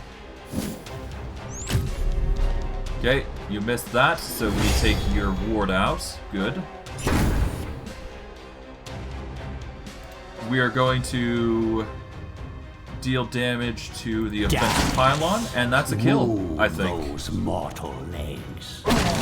Alright, nice. Disappears at the end of battle. Yep. Will be mine. And because of that, we've managed to defeat another boss, which is actually different from what we faced before, which is interesting. I guess that must be something specific for the game, but I digress. That is it for that fight. And because of it, we are now a few levels higher. We got our ultimates for the shades, at least, that we can upgrade if we wish. Let's see. We can either have the cloud... Yeah, the cloud lasts for a target... Hold on. Okay, so we can either have the shadow cloud cost less vigor, or we could make it cost... We can have it cost the same vigor, but it deals more damage. I personally think having the more vigor damage is more important. Not only that, but it also gives evasion, if you can see here. So having the evasion is actually really good here. So we're going to grab that. Prove yourself. And that way we have a 54% chance to evade. And from the looks of it, if you go Dark Channeling, you get more damage, and that's probably explaining why our minions are a little bit different, but mostly the same. As for our mummy, that's fine. The Wraith now, we need to figure out what we're going to do. Okay, we can either go with Panic Blast, and all opponents randomly swap positions and gain 15% chance for escape for 2 turns. Or, we go with Echoing Terror. All opponents randomly swap positions and gain minus 20 evasion for 2 turns. The evasion swap is really good with the Banshee, I do believe, if she uses her stance. Yeah, so if you use the stance of no, then anytime the Wraith uses ultimate, then it's making it a lot better. We don't want minions to escape as much, so we're just going to focus on Echoing Terror. But Panic Blast is good if you want to make minion or targets run. So that is an option, if you wish. But we're going to go with Echoing Terror. I think that's a way better one. Well, my minion. As for the Mummy, we're going to keep him as is in the 3rd position, because he uses Hex Beam naturally. Stat-wise, we'll see what we got. Okay. I think what we're going to do is we're going to increase the vigor by 1 point for our shade here. And we're going to increase it by 1 for the attack here. There we go. It's a bit different, but it works out in the end. Yeah. Alright, anything that we can equip? Not that I'm aware of. Nothing really too special, that is, anyways. We can equip... Yeah, basically nothing. Okay. Well, whatever. I am quite satisfied with these results. Let's see what we can upgrade here before we go. We are going to upgrade their minions to get 8 vigor. Transformation, the will. We can use distillation to get more damage and receive less damage if we wish, but I'm not in too particular of a rush for that. But yeah, let's exit and continue. As the dwarves fell before the onslaught of the Walking Dead, news of the crisis started to spread far and wide. The human kingdoms was rich and willing to pay gold, uncountable to whomever could manage to bring them the head of the newly awakened necromancer. They would all gather here, in these barracks, cunning rogues and learned mages, knights and elven rangers, all following the siren call of coin. They knew not the true scope of danger that awaited them. In the end, they were just lambs gathering before the butcher. And with that, we are now within the Mercenary Barracks. But yeah, we're doing rather well, all things considering. There is a few hiccups that we did come across, but that's only because we're trying to figure out the 2 main groups we're trying to bring into this fold. As it stands, it seems like we're definitely focusing on a shade-heavy run here. Mainly because of the evasion, but I will need to figure out if that's what I'm going to do for the end of the run, because it seems like it's only as strong as you take it, but we'll have to see. I might have to spitball along the way as we're going along here, try and figure out more builds to work with, but I think currently the staple is the mummy group and the group we've currently got hidden away in the graveyard with our ghoul buddy. And these others. I might have to replace the Abomination because it's not doing as much, but we will need another Jester's Visage if we're going to do that. Strictly for the Bone Golem. Because, obviously, it needs to heal a lot if we're going to deal with it. If we're going to make that our reliant tank. But I digress. I think I'm going to wrap it up here. I've done rather well, all things considering, and I'm quite satisfied with the results. But yeah. For those who are on YouTube, like, subscribe, comment, hit the bell notification if you want to see more of my stuff. I stream daily, so if you can catch my streams, you can catch me 3 to 7 MST. Only on the week... God, I messed that up. You can catch me 3 to 7 MST time so long as it's not Sunday. If you want to find my Twitch streams, the best way to do so is search me up at twitch.tv/FMIupon. Alternatively, you can check my YouTube channel, and you should be able to check the About section for a link, or you can check the link down below in the description. For those of you on Twitch, or those of you from YouTube come from Twitch, welcome. Your support is always appreciated. If you want to support me some more, the best way to do so is to provide me follows, and just be here. The more follows I have, the more content I give you guys. Once I get 50 follows and I get 3 concurrent viewers, which means 3 people watching my stuff, I will be able to get affiliate status, and I will be able to get more stuff out of it, but do so if you want to. I'm not going to force it. If you like my stuff, support is always appreciated. But yeah. If you want to catch my YouTube channel specifically, for those of you on Twitch, the best way to do so is search me up in the YouTube bar at FMIupon. Alternatively, if you scroll down below, you should be able to see a YouTube photo. You click that photo, it will direct you to my YouTube channel. Or, you can, if you're watching this in VODs, you can check the VOD's description, and you can copy and paste that link into your URL, and it should, I do believe, send you to my YouTube channel. But I digress. If you want to find my older content, the best way to do so is search my... if you want to find my older content, the best way to do so is search my YouTube channel. It has everything there since day one, so if you want to watch something specific, it's all there. I mostly do RPG stuff, but I do these games every now and again, just to mix things up and make it interesting. But if you want to find my newer stuff, just check Twitch, it's all there. I try to organize it every now and again, but I'm not perfect. I tried to do my best with the collections, but honestly, it's not worth it with how many days I got currently for, keeping streams up. So,